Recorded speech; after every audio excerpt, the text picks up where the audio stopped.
You know what I love? Sports. Love sports. Sports. When it comes to Texas A&M. Where are you getting this information? Let me tell you. Welcome to TexAgs. TexAgs Live. I feel like I should be listening to the theme song from the Jeffersons. You know, we're moving on up. We will develop men, we will graduate players, and we will win championships on the field. It's a blessing to be in this position, and we're just thankful to be here. We're thankful to have the opportunity to go out there and play in front of the 12 man. He is a guy that has gotten better and better and better. He's just got that dog in him.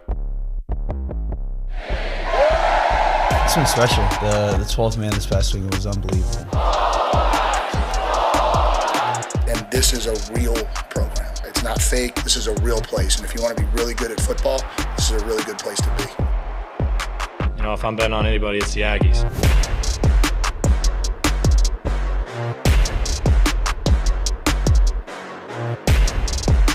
I'm awake, I'm alive, I'm ready to go. Are you really? Fake Nunya. Welcome into TexAgs Live. Getting the energy in. Well, I'm yelling. Presented by David Gardner's Jewelers, Rollo Insurance Studio. The Go Hour. Presented by The Warehouse at CC Creations. Buddy, I mean this. SEC Media Days is everything wrapped up into one thought. It's great and it sucks, right? There's a lot I love about it. I love seeing the people.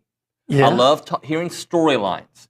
I love just making the rounds, and it's a great event to be a part of, and I can't wait till it's done.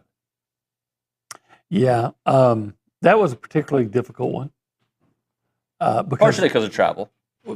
Travel was terrible. But again, A&M being on the last day, the last team on the last day. Somebody asked me about that, and I have mixed thoughts about it. Here's what I like about it. The best is saved for last, right? For what we do, that content to me, like, all right. What I hate about it is, it's like, I don't know. I just waiting. We could have produced more A&M content had they been earlier. 100%.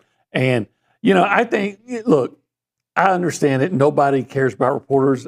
I'm a reporter, and I typically don't care about reporters. But I'm just talking about people in general. SEC, do better. Schedule. If you're going to have it in Atlanta, make the teams that are closest, like Georgia or Auburn, Tennessee, Alabama, backload them to the end of the week because their travel is easier. Yeah. If it's, I've heard rumors. We're the furthest flight, right? Probably us in Texas.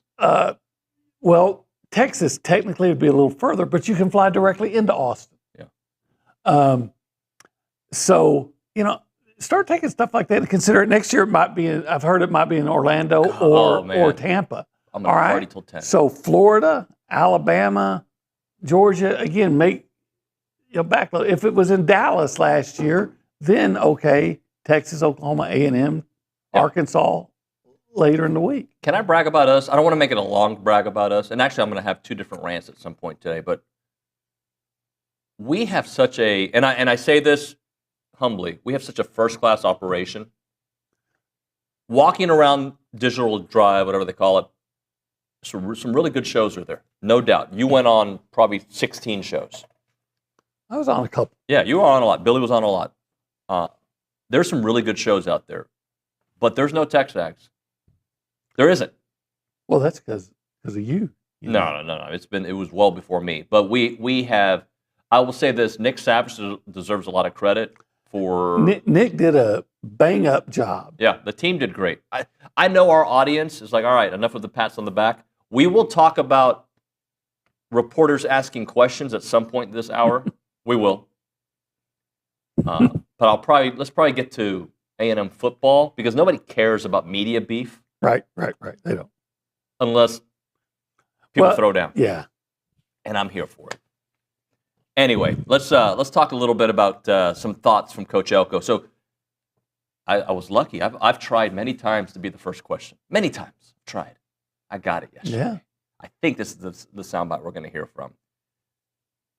Forget how I phrased it. But championship caliber roster team and the vision that you saw when you took over this job? Yeah, I think we're 1 year closer, and probably not all the way exactly where you want to be. But I think year two is you have the ability to make such a huge jump. I don't know. I've said this so many times, but I don't know that anyone fully realizes how hard it is in year one putting it all together. And so I think we have a more confident group. I think we have a better conditioned group. I think we're more entrenched in what we're trying to do systematically, and hopefully that goes out and plays the way it needs to this year. That wasn't the question I was thinking of in my head, but that works just fine because it was along the same lines. Obi, do you feel they are close to championship level roster? I don't know. I'm not saying that they're there. I'm saying, has the gap narrowed? What I'll say to that is, if the defensive line, the new guys they brought in, that I haven't seen play, I'm talking about Deion Hayes, TJ Searcy, Onyedem, if those guys are good, then yes, because I think A&M has a championship caliber offensive line. I think they definitely have a championship caliber running backs. I think. Here's me going out on a limb. I think they have a championship caliber quarterback. I think I saw some people rating A&M having the second best receivers groups in the SEC, and some had in the top 5 at least. I'll take that. That's very kind of them. Thank you. I think A&M's linebackers are good enough. I'm somewhat getting optimistic, and maybe I shouldn't be, on the secondary because of some of the things Will Lee said yesterday. Yeah. He said there's 2 blankets, he and Julian Humphrey. So, and he had a smile when he said it. That's what's up. So, look, they were a blown win against Auburn last year for playing for the SEC championship, and I do believe they're a better team. They're going to be a better team this year than they were last year. Now, does that mean that they will? I mean, other teams might be better too. Right. So the record may not be much better, or it may be a lot better. So, to me, if the defense makes noticeable improvement, then yeah. Yeah. I am still, from a roster perspective, I got to see a lot of these new pieces, right? I got to see Julian Humphrey as an Aggie, right? I got to see Deion Hayes, TJ Searcy, Anya. I got to see them all on this team. But I do think this, from an offensive perspective, I know we have a brand new wide receiver room. I feel pretty good about the offense, regardless, because you've got a proven guy in KC Concepcion that you've seen somewhere else, but at a high level. Yes. Okay. You have some questions about the running game just because of health. But I'm allowed to dream a little bit. Not even dream. If Coach Elko says that Le'Veon Moss is back to it, I'm going to believe he's back to it. I believe Reuben Owens last year was on the brink of doing something special until he got hurt before the season started. We already know what we have with Amari Daniels, and Amari was so solid at the end of the year. I'll say this. If Amari is your third option, which he is, then you are freaking stacked at running back. 100%. So you think that South Carolina, I know A&M lost that game. Do you think when South Carolina's watching Amari rip off a 50-yard touchdown run, do you think they're thinking, man, that guy's the third string, he sucks, right? Yeah. So when we talk about closer to championship roster, I think so. And this is not a finished product. I'm very happy with it. But that doesn't mean that I think this is a championship team, right? I think schedule plays a part of that. I think luck plays a part of it, right? And time. And I think Coach Elko is establishing his culture. And could things bounce our way? Absolutely. I still struggle with the obvious storylines that I've told you I've struggled with. I don't need to rehash those. But if you take care of your house and win a ranked game on the road, which sounds so simple, right? But it's not. The last time was 2014. But if you take care of your house, and that's not a guarantee. Florida might be great. It might be. They might. I don't want to say flack, but on social and from some of the other reporters, like I'm not as high on South Carolina as everybody else is. I understand that. And I've said I'm not as high on Lenoris as everybody else is, but not because of Lenoris, because of the pieces around him. And as I said yesterday, I'm still high on Lenoris because I don't think the pieces around him, save Rocket Sanders, were that great anyway last year. So that's totally possible. But the defense, I don't think it's going to be as good. No, I don't see how it can be. They lost their 2 starting linebackers. Yeah. They lost 3 starters in the offensive line, including the guy who was the SEC Defensive Player of the Year. And they lost 2 or 3 guys in the secondary, including one guy that, and I always struggle with the long, foreign names. I don't know. I'm a Jet Lever. Well, not that one, but yeah. And he was like a first or second round draft choice, safety. So I just don't see how they can be as good as they were. They might. Look, and that's why we're having these preseason conversations. Florida, I believe in DJ Lagway, but if we're allowed to pontificate about Le'Veon Moss's health, I'm going to absolutely pontificate about DJ Lagway, who says he's ready to roll, he's good, but did not really throw in the spring. Didn't throw in the spring. Yeah. In fact, I think it wasn't until May that they finally let him throw. But he's throwing now, and apparently everything's on schedule, and he's doing fine. And you know what? I hope I hope he's healthy. Yeah. Seems like a really good kid. Of course, you don't want to make assumptions based on 15 or 20 minutes interview. No, it still seems like a really good kid. Very nice kid. Yeah. But you know what I question about Florida is their defense again. If TJ Searcy's good, right, and there's the guy that went to LSU, Jack Pyburn, and there's some other guys they lost to the draft or to the other guys in the portal. Why is their defense going to be better than it was last year? And I don't remember it being that. I mean, it's okay. Right. So we have questions about our team. We break it down. We're very close. Everybody we talk to. But I will say this is what happens at SEC Media Days. You start drinking a little Kool-Aid. I left there believing in John Mateer a little bit more than when I got there. Right? Oh. I didn't even see him throw a freaking pass there. I've seen him throw a pass. But like soaking up the information that others would say about him, like, you know what? I'm starting to believe it. Arkansas was, Coach Pittman was talking about how good his team is, and Mississippi State. Look, that was my 19th consecutive SEC Media Days. In 19 years, I have not yet heard a coach go in there and say, guys, we're just not going to be very good this year. It's a rebuild.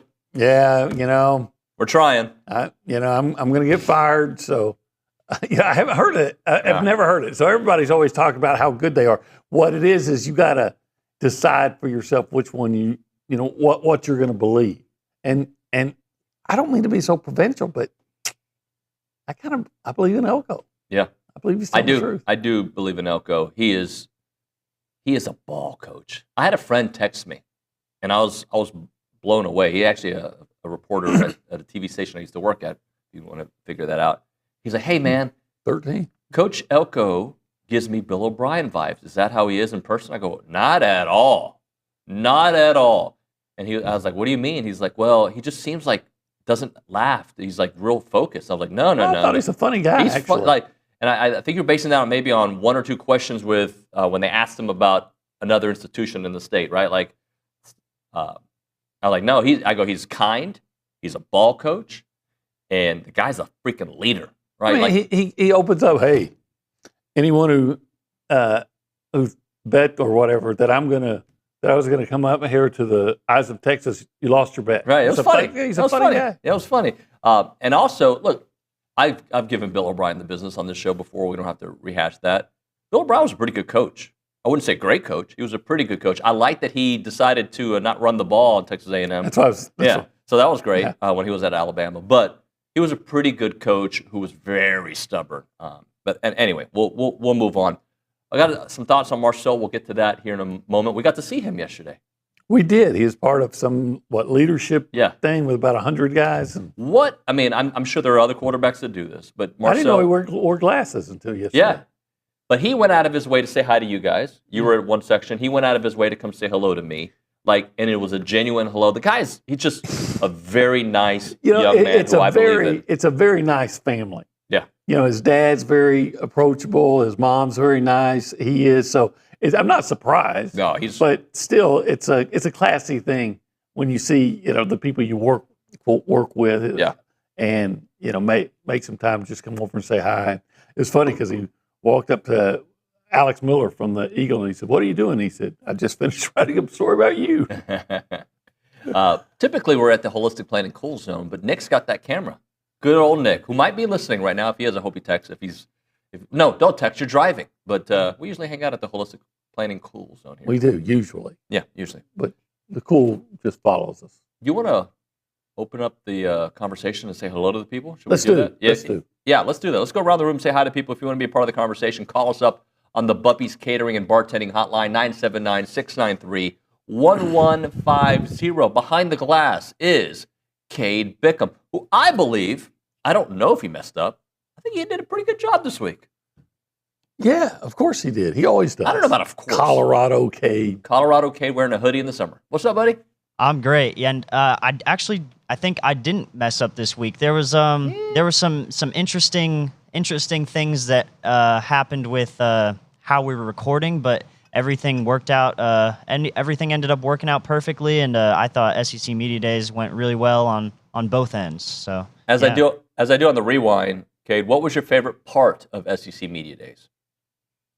I think my favorite part, each of the times that I've been involved in at least prepping and helping run it, is just like seeing the amount of people that you guys get to come onto the show, and like you guys get great interviews out of everybody who comes on, and I just think it's good discourse, and it's a great way to start the football season. Very kind of you. I think my favorite part was Sarkisian coming out to the war hymn. Yeah.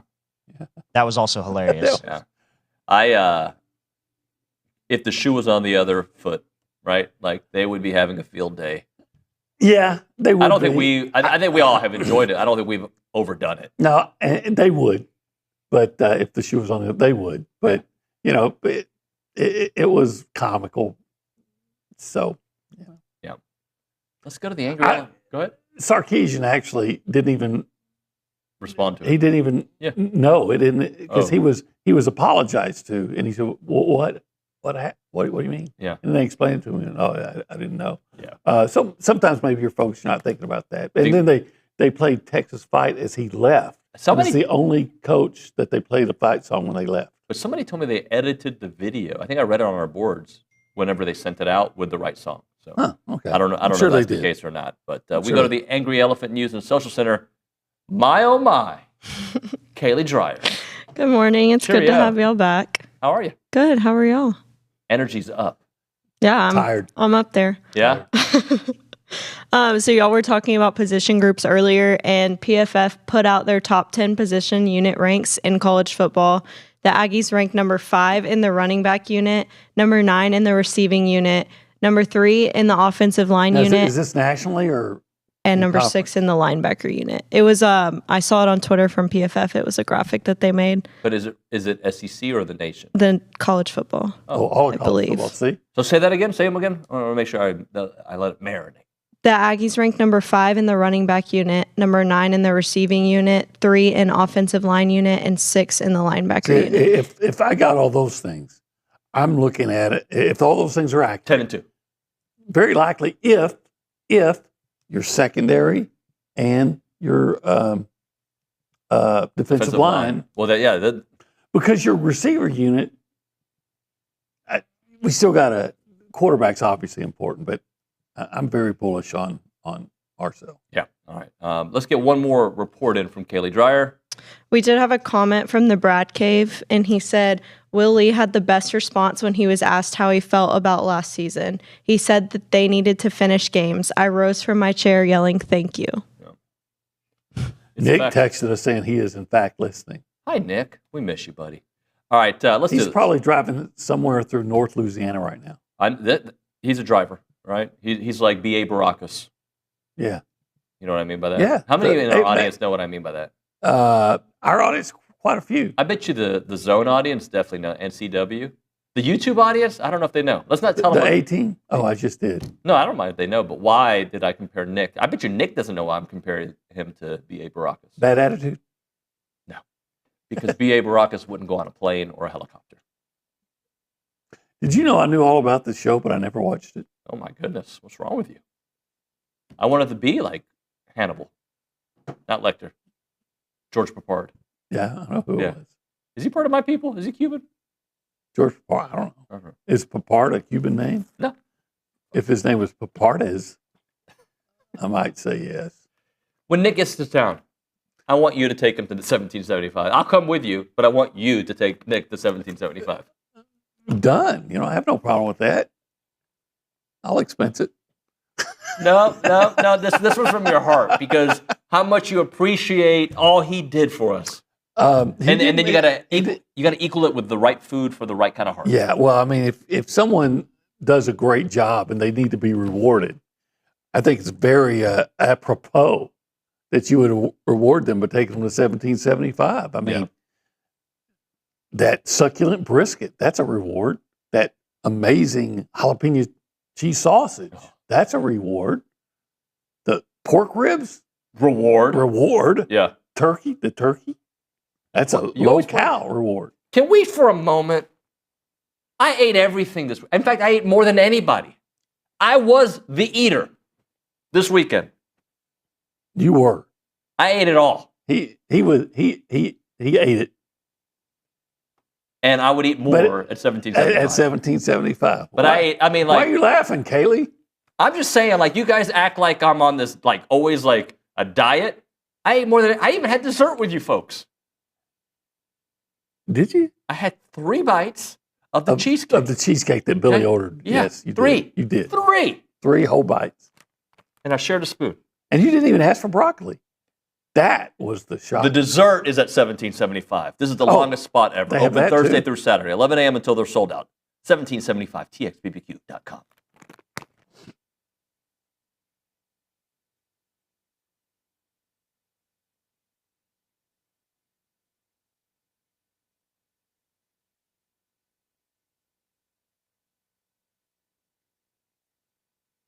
All right, guys, let's talk about some new partners, Aggieland Hydration and Injectables. They're Aggie owned and operated. They are an mobile IV hydration company that was founded back in 2024. I met with Sheldon and Danny over the last week, and they're awesome people. They really know what they're doing. They're proud to serve Bryan College Station with awesome services like IV hydration, Botox, and even some weight loss options. Whether you're looking for a quick boost of hydration or dehydration preventative, they can tailor an IV cocktail specific to your needs. And on a busy week, and I know some of you guys might be partying a little bit too much. If that's the case, an IV can be one of the easiest ways to ensure you're receiving all those necessary vitamins and minerals to make you feel better. Their overall mission is to bring a more personalized and accessible wellness option to the broader range of clientele here in the Bryan College Station and Brazos Valley area. To book an appointment or inquire about it, just call them up or text them. 979-217-1561. Again, it's Aggieland Hydration and Injectables. Check them out. It's our friends at Aggieland Hydration and Injectables.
As a reminder, the final segment of the program is brought to you by Double Dave's. That's at 10:50. But right now, caller number 12, 979-693-1150. We're going to hook you up with your choice of a dozen pepperoni rolls or a large one-topping pizza from Double Dave's.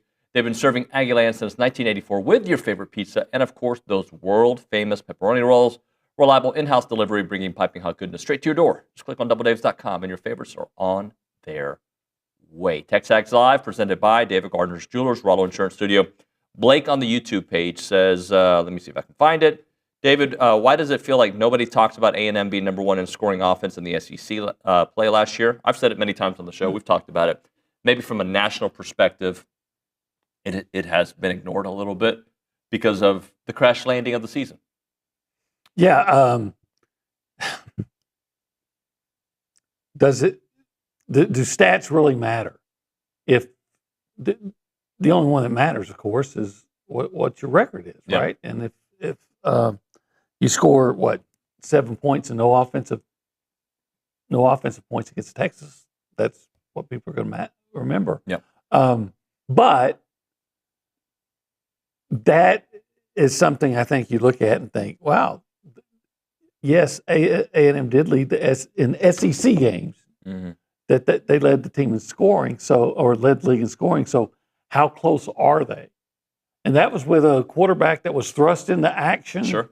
and injuries on offense, and a very, let's say not elite receiving core. So that's why I've always said I think this year they average between 31 and 35 points a game, if not more. Blake's got a point, though. It is like something that we need to not gloss over because it is going to be the same system, year two of the same system, with a quarterback who is going into his second season as the guy, even though last year was not a full season for him. But I'll take that experience over some of the others. There's such a big difference, and Elko talked about it too, in going into the season knowing you're the number one quarterback, as opposed last year when in the season knowing he was the number two guy. Yeah. Did not expect to play. Probably prepared like he's supposed to. His dad's a coach. He's taught him. You got. But it's different. But it is. It is absolutely. Plus, you have an off season. Colin Klein had to tailor that offense to his specific skill set. There's been jobs that I've had that when I was, quote unquote, the backup, I did it a certain way, right? I did it 100 miles an hour, but then when it was my job, there was a different level of, it's my job. It's my it's a different even level of you reach a different level of intensity, which isn't fair. That's not saying that you weren't intense before, but it's just a different kind of mindset when you attack it daily. You want to put your signature on it. Yep. It's yours. 100%. So, look, I think you're going to see more zone read. I think he's going to have it's going to be more, maybe it's going to be more end zone read. I think you're going to see end zone Marcel Reed. Yeah. The running the old end zone read. I think you're going to see, they're going to figure out what his best throws are. Yep. And you're just going to tailor your offense, say, what does this young man do best? Probably encourage him to run more than Connor last year. Probably also encourage him. All right, Aggies out there, you know what? I'm talking to you. Don't say you ridiculously ridiculed Kyler Murray for sliding, which made no sense because that's self-preservation for a small. Marcel, run, get as much as you can, and slide. Yep. So A&M can end this string of 4 consecutive years with a quarterback who started the season not getting through unscathed. But so I think they're probably going to be spending a lot of times working on ways to take full advantage of Marcel's unique skill set, but also make sure that he lasts the whole year, or do the best you can to make sure he lasts the whole year. Let's hear from Coach Elko talking about Marcel Prime to make that next step. But I think what I'm most excited about is the fact that we've got quarterback Marcel Reed primed to take a huge jump for us this year. I think he's had a phenomenal offseason. I think he's put on some necessary strength and mass to kind of hold to the rigors of SEC football. I think he understands now what it takes to be an SEC quarterback week in and week out, and really excited for him to go out and become the difference maker that we know he's capable of being this year. Mike Elko yesterday at the podium. All right, let's hit a break here. Can we just rant for a little bit on the next segment? Oh, I'm good at ranting. Okay, cool. Let's rant. I'm a ranter. I want to talk about leaders. Okay. Okay. Leaders of young people, making sure that they know how to do the next level. We're talking about Marcel. It's his job. I think not enough mentors in this world take it serious. Those that they're trying to bring up, lead them down the right path. All right. Maybe in journalism, maybe in football, mostly journalism. Okay. All right, we'll talk about that. You know what I'm talking about or no? You think you have an idea? I know what you're talking about. All right. Milliken Reserve Time, farm-to-table community in College Station. Homes, trails, farms, wide open spaces with a mission to build a healthy community around nature. They're committed to treading lightly on the land that you can find Milliken Reserve on. They've created a sanctuary for family, for nature, and community. They've got 2,600 acres of open space, farms, and trails. You're going to love this place. When you go there, you can go and just enjoy not only the veggies, but just being in the outdoors, climbing trees, hiking, biking, canoeing, all the great activities that you like to do outdoors with your family. Do it there. You can live there too. They got great neighborhoods when you go to Milliken Reserve. They got the creek, the hollow, and the meadows. You can learn more at millikenreserve.com. That website again, millikenreserve.com.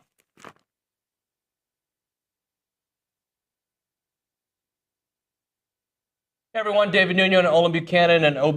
Typically we start off the show in this section and we call it the Holistic Planning Cool The cool zone. Yeah. It's pretty cool. What do we know about holistic planning? Well, a lot of cool stuff. For instance, holistic planning can help you with your investments. I love that. They can help you with your taxes. So I don't like paying taxes. You can get that money from your investments and they keep it. They'll help you keep it away from the government. Yep. Not all of it, but more of it. And then they'll even help you with your estate planning. When you're old like me, you got to make sure some of that money you made is there for when you want to retire and just enjoy the rest of your life. You want your estate to be planned. But they also do something else. Yeah, well, if you are say a sports fan and you've always wanted to, everybody watching us, right? Yeah, and you want to always dream of being an owner, well, in a certain way you can because they will broker the deal for you to invest in pro sports. Yeah, what you need to do is check out investinprosports.com. That's where you can get all the information if you want to invest in a team. I don't know what team. He'd probably try to buy the Cowboys. I'd try to buy a lot of the Houston teams. Whatever it may be, investinprosports.com. It is holistic planning, and we love hanging out at the Holistic Planning Cool Zone.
All right, we're back. TexAgs Live, presented by David Gardner's Jewelers, Rollo Insurance Studio.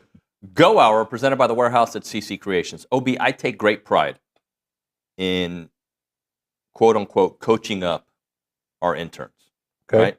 I feel like my role in this company, and I hope at other places, is to serve those under us in a way that they can. I've said this many times. I hope that our team here looks at you, Billy, myself, like the way folks look at RC years later. I'll never reach RC level, don't get me wrong. But like, and I'm not talking about from the execution standpoint. I'm talking about the way his players talk about him. Right. Right? To this day, I was with Jay Brooks and Billy the other night, and the way he talked glowingly about his relationship still to this day with RC Slocum. So I take great pride in coaching our team up, if you will, and making sure that they see a path in this profession or whatever walk of life that they have to do or that they decide to do, which is part of my rant, because I think there are other outlets in this space that their sole focus is about clicks and likes, okay? Yeah. And controversy sells. And I know that's been a media thing forever. I get that. I'm not that. I've never been that. If you don't believe me, go look at my interviews in the past. I'm not a gotcha reporter. You're not a gotcha reporter. I know that you asked Nick Saban the questions that had to be asked, right? Just like you asked Jimbo the question, and like you ask Buzz as you asked Elko, right? Like, you're going to ask the questions that have to be asked. But there's not this devious spin on, look what I'm putting together here. Right. And I think it's embarrassing that outlets send interns / young up-and-coming reporters to do gotcha reporting on purpose to get a college athlete to talk about that program, to create bulletin board material, and then at the players on purpose to create more of a media stir. I think it's embarrassing, it's gross, and I don't give a damn. Like that poor reporter, and if you guys don't know what I'm talking about, there's a reporter who was asking Elko and some of the players questions to bait them to talk about their program in a way that was shining a negative light, and then they couldn't wait to run to Twitter. Let me run to Twitter and post this. And look at this. I'm going to pin it on the top of my thing. I talked to the young man who asked the questions. Very nice kid before. But I saw the way he was working, and he was asking me questions, right? And he has not been trained correctly. He has not been taught correctly. Whoever sent him on that assignment failed him.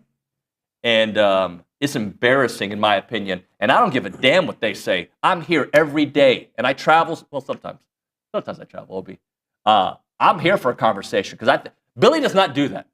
He's never done that. He does not do that. No. Does Billy have fun on Twitter? Yeah, absolutely.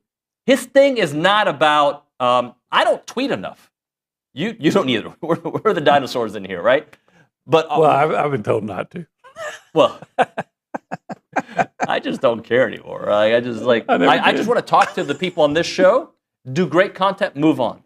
You don't have to like my style. It may not be for you. Look, the industry's changing. Well, look, I work for a fan site. I acknowledge that. And I want A&M to win. I'll admit that. However, I'm not going to, or at least I try not to, report and write like a fan. Like you said, if Jimbo Fisher needed to be asked a hard question, I'm the guy that'll be glad to ask it. You know, I'm used to people not liking me. Same with Buzz or Jim Schlossnagle or anything. You know, I'm very comfortable if there's a question to be asked, asking it and being critical when the time comes. What I'm not going to do is go out and try to get a player, especially, a college kid, to somehow say something where I can make him look bad. Right. If he says something on his own accord, I might, question it. Sure. Look, there are things that are said in this setting. I have recognized it's like, hey, how can I get this person to talk about my program? A&M reporters do it. I understand it. I think it's more the intent behind it for me. Yeah. Look, some players at Mississippi State were asked about and coach would ask about Mario Craver. Okay, good. I'll put in what their response was because they were complimentary of him, rightly so. But I didn't want to. I went and asked Arch Manning. I said, along the lines of, what is your reaction when you see yourself already being put down as a Heisman Trophy favorite? Mm-hmm. And I thought the kid gave a great answer. He said, I really don't care what people say. And he even said, he said it. Yep. I've only played 2 games. I'm not trying to to say, hey, will he say, yeah, I should be, and so I can make fun of him? No. I wanted to see what he had to say and react by saying, you know what? You don't have to like him because he plays for Texas, but that's a classy answer. Not going in there thinking, okay, what can I get him to say? What is there something I can twist or anything? So I can put it on TexAgs. Look what a bad guy Arch Manning is, and I can get people to respond. Arch Manning, delightful young man. I was in the Anthony Hill interview. Delightful young man. Should be delightful here. Yeah. I hope, somebody was telling me the stats that he and Colin Simmons had against A&M weren't great. They're great players. Nobody's denying that. And they were very nice. I was there for that interview. I didn't ask any questions to lead him in a certain direction, right? So again, I have a different philosophy with that. And we can kind of discuss some of the questions that were asked if you want. One of them was I guess about the flagship comment that Elko made last year when, whatever, I forget the framing of it last year, but he was re-brought up this year. Yeah, look, he's going to talk well about his university, his employer. Why is that controversial? Why do you get, what's the phrase they use, butthurt? Why do you get butthurt? Because a guy said good things about about the team that he represents, that he's employed by. Look, a few years ago, I guess it would have been 2022, I asked Will Anderson from Alabama if he knew who Reuben Fothery was. Right. And he didn't. Now, my point was to say, hey, look, Reuben Fothery, people don't know you, even the guy that you kept from making a sack, one of only 2 times, and you're a freshman. And I even remember writing, you can excuse him, talking about Will Anderson, for not knowing him because players typically only know their opponents by their number. Right. Oh, yes. If I was 70, oh, yeah. So I wasn't out. My idea was. But it wasn't a bad intent. No, my idea was to say, hey, this is how Reuben Fothery is kind of still an unknown, and what he could, now maybe he can make himself well known. And also, I think interesting that somebody tweets out loud, I'm sending this young man to go do this dirty work for us. Yeah, probably. If you want to... No, they did. They did that. So yeah, I loved the ticket in Dallas. Okay? Right. The ticket in Dallas to me is part of the reason that I'm in this industry, even though I was already knowing it. But when I heard them from 99 to whenever, I was like, okay, I have to get in this industry. I was already working in Dallas as an adult. I'm like, I got to get in this industry. These guys are the best. And they would do jokes and gimmicks to, with other players. They would get Shaq, and it became a bit, but it was, I don't know, I would say for me, it was charming. It wasn't gotcha, right? Corby Davison, who's now, I think he's still a host there, he was kind of a young and up-and-coming guy. He'd go get folks, and it was funny, but it was kind of a known bit. That's why, Super Bowl media days, I think it's embarrassing sometimes when you're trying to make yourself the story. Mm-hmm. Look, I understand asking about, it's how you frame the question and what your intent is. And look, you can do it. I'm not saying they can't. The industry's changing. But I have too much respect for what we do here and for what I hope that we do for the people who work here to put them down a different path. What I think is a perfect example of what I think we try to do at TexAgs is Richard Zane at the College World Series last year when he asked a very professional question that needed to be asked to Schlossnagle. And, Schlossnagle's reaction was very negative, and it reflected poorly on him. Yeah. But what what Richard did was he asked a question that had to be asked. We reacted to the answer, but he didn't go in there to try to get Schlossnagel to say something that he could, put on Twitter. Yeah. And it was all about factual events and what was coming. 100%. Blake asked, I just want to hear about the legendary quarterback Kyle Field. You know that story, right? I know. I heard something about it. I said it on the air yesterday, and I didn't say who the player was. In fact, I don't even know who the player was. I said it more as funny. Like there was a Florida player when asked, I think it was Callie who asked about thoughts about you playing at Kyle Field, and the player thought was that the quarterback? And I think it's funny more than anything, right? Like, but look, we've probably spent too much time on this. I'm just glad we don't roll that way, because I won't roll that way. And if I do, hold me accountable, right? We all probably sometimes go that direction without even thinking about it. But with a little reflection, I would hope that somebody would be like, you know what, that probably wasn't the classiest thing, or that wasn't the right intent. But that's just how I like to do my business. I'm not classy in other areas, right? Apparently, I say I want to fight everybody. I'll say this. If you want a question asked that's going to be controversial, or maybe even could have a negative reaction to the asker, then go do it yourself. Have the cojones to do it yourself and not ask some kid to go do it for you. 100%. Because at the end of the day, if I sent one of our interns, right, to go ask questions, they represent my company, right?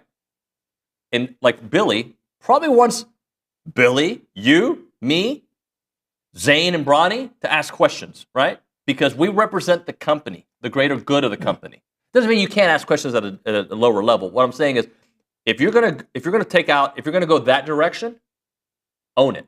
I think it's a little bit cowardly. Yeah. Imagine if Richard Zane would have said, "I want to ask some intern to go up and who's there." You ask him that because quite frankly, I don't want to. I'm afraid to. I don't want to be subject to the reaction. I agree, Randy. UFC 318, Holloway Poirier. That's going to be great, OB. We'll hit a break. You have no idea what I'm talking about, do you? UFC. Max Holloway, Dustin Poirier, the BMF match. No, doesn't mean anything to you. No. The bad. Never mind. I'll tell you what it means in the break. Okay. Agricultural families understand something that city folks often miss. Life moves at you fast. Heritage Films is a company that does stories about families, and they really focus. They're great partners of TexAgs. They love our audience, and A&M students and former students who really have gravitated and flocked to doing a Heritage Film story because we care about our story, our family, our family business, our family ranch, and that's what Chance does. He tells that story in a 2-hour documentary form.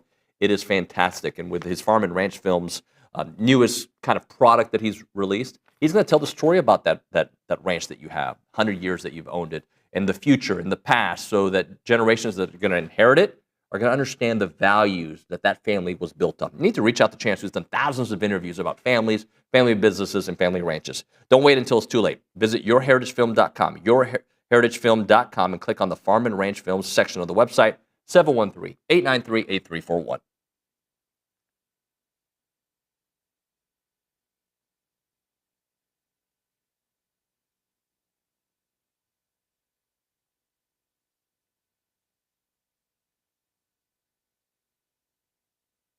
Let's talk a little Snaps clothing. David Nuno here, and I love wearing Snaps clothing everywhere. I've got the flannel on right now. You've seen me in the Tailgater collection with the A&M gear. It is fantastic. If you see me around town with my sons, Christian and Cruz, they've got a bunch of Snaps gear. When they have big games for Consol, they wear nice clothes, so they wear their Snap stuff. And I'm telling you, with baseball season here, let's all kind of go looking stylish and fit to the games there at Olson wearing the Snaps clothing.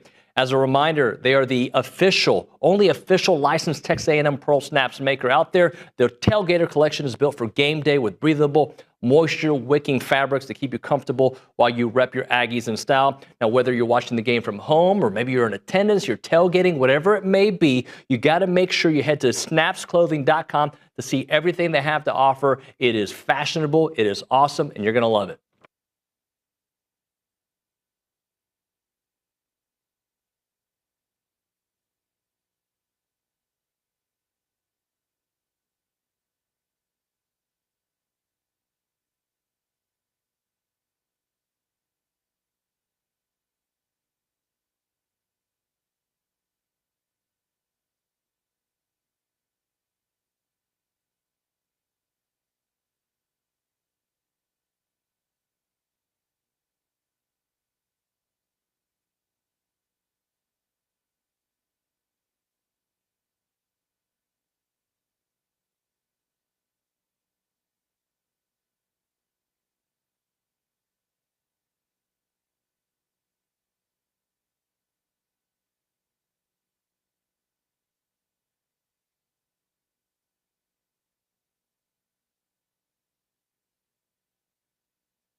OB, Yeah. happy that your workday is probably not going to be too long after a night that we arrived back in CS at, 2:30 in the morning? Very much. I'm going to do a radio spot over with Aaron Hogan in Austin, and then I'm going to do my expense report, and then I'm going home and going back to bed. Yeah, I hope to do something similar after the show. We'll see how it works out. Buddy, thank you very much. Yep. It was a fake last segment, but a fun hour. It was. Actually, better hour than I thought. I thought I was going to be like this. I think we had energy. When you start talking about A&M sports and college football in general, it's going to give you a jolt of energy. I think I might start a policy. Burner accounts I don't respond to. I might start that. Might be my thing. But Thank you, Opie. Yeah. When we come back on TexAgs Live, Ryan Brauninger, so mad he couldn't be on the radio during the week, he demanded radio time on Friday. And I appreciated that because there's less to prepare for. It's coming up next.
Probably the first time I've said B-A-H in this studio ever. B-A-H? Yeah, we'll talk about it later. Oh, bah.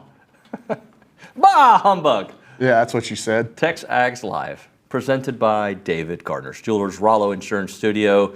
I've got my friend. It's not recruiting country, brought to you by American Momentum Bank, but it's a pseudo version of it because we're going to talk a lot of baseball here. We need to. And maybe a recruitment or two, but let's bank on it because I was supposed to do it in the last segment. We didn't have enough time. Bank on it. Presented by Vera Bank, authentic relationship-based banking built for real life. Go see Joel Jackson and the team. Learn more at verabank.com. You guys did a nice job Thank at you. SEC Media Days. Appreciate that. Very professional. Thank you. Very buttoned up. The content that came out of there was great. Shout out to all the folks behind the scenes: Nick, Kay, Callie, Richard Zane. Yeah, and then here in the studio, I mean, there was the army of interns back there cutting everything.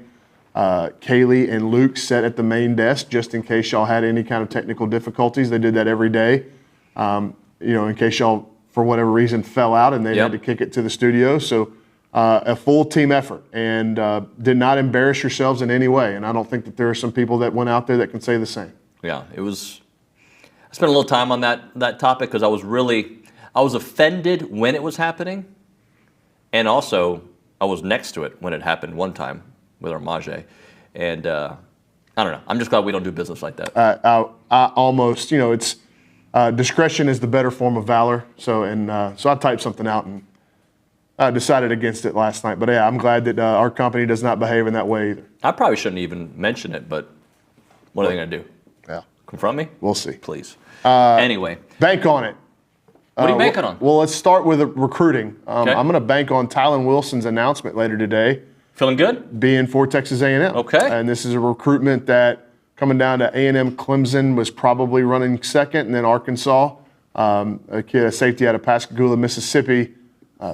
Big kid, 6'3", 195 pounds, and when you see him in person, like he carries weight. You're like, oh, that's a big safety. Yeah. It's not like long and gangly like Tamarian Watkins. It's like kind of a filled out looking safety. And when you turn the tape on, I think the best way we can describe it is like a quarterback playing safety. Like he's got a great feel for the game, gets his hands on the football quite a bit. And this was a kid that came in. He was part of that kind of army of official visitors in the month of June. And, these kids that are just from different areas of the country than the state of Texas, it's kind of hard. It's a lot harder, actually, to get a feel for the direction of their recruitment, similar to Bryce Perry Wright, where he came in and then, he left his visit at Texas A&M. And a lot of the folks, nationally were talking about Texas and Clemson, and then A&M ended up being the winner there. Similar to with Tylen Wilson is that he came to Texas A&M on an official visit, and then we didn't hear a ton of A&M momentum right after the visit, but the Aggies just continue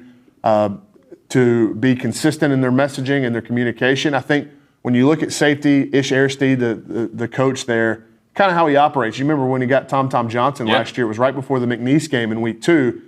We hadn't even talked about him. So Ish kind of works quietly behind the scenes on a lot of these kids, and that's what he's done here with Tylen Wilson. And on decision day, you got to feel good if you're wearing maroon and white. Yeah, that's a good one. I'm trying to see, what am I banking on? I'm banking on taking a 2-hour nap today. That's what I'm banking on. Yeah, I tell you, you're doing a pretty good job of holding it together in terms of your body language. When I walked in here at 7:55 this morning before the show started, I asked Olin, I said, hey, you want me to sit in here for the first time? Yeah, he was Olin looks like he needs a nap as well. Well, but here's the thing. And I hope everybody realizes I'm kind of kidding about, like, we're tired because we didn't get sleep, but what we do is fun, right? Everything about SEC Media Days is fun. What was your favorite part? My favorite part was, honestly, behind the scenes with the players. That's my favorite part. Cool. So, I like Anthony Hill, who's a Texas Longhorn, being around him before the interview started, not that we had an interaction, but just seeing how classy of a young man, that was cool to see. I want him to do poorly against A&M.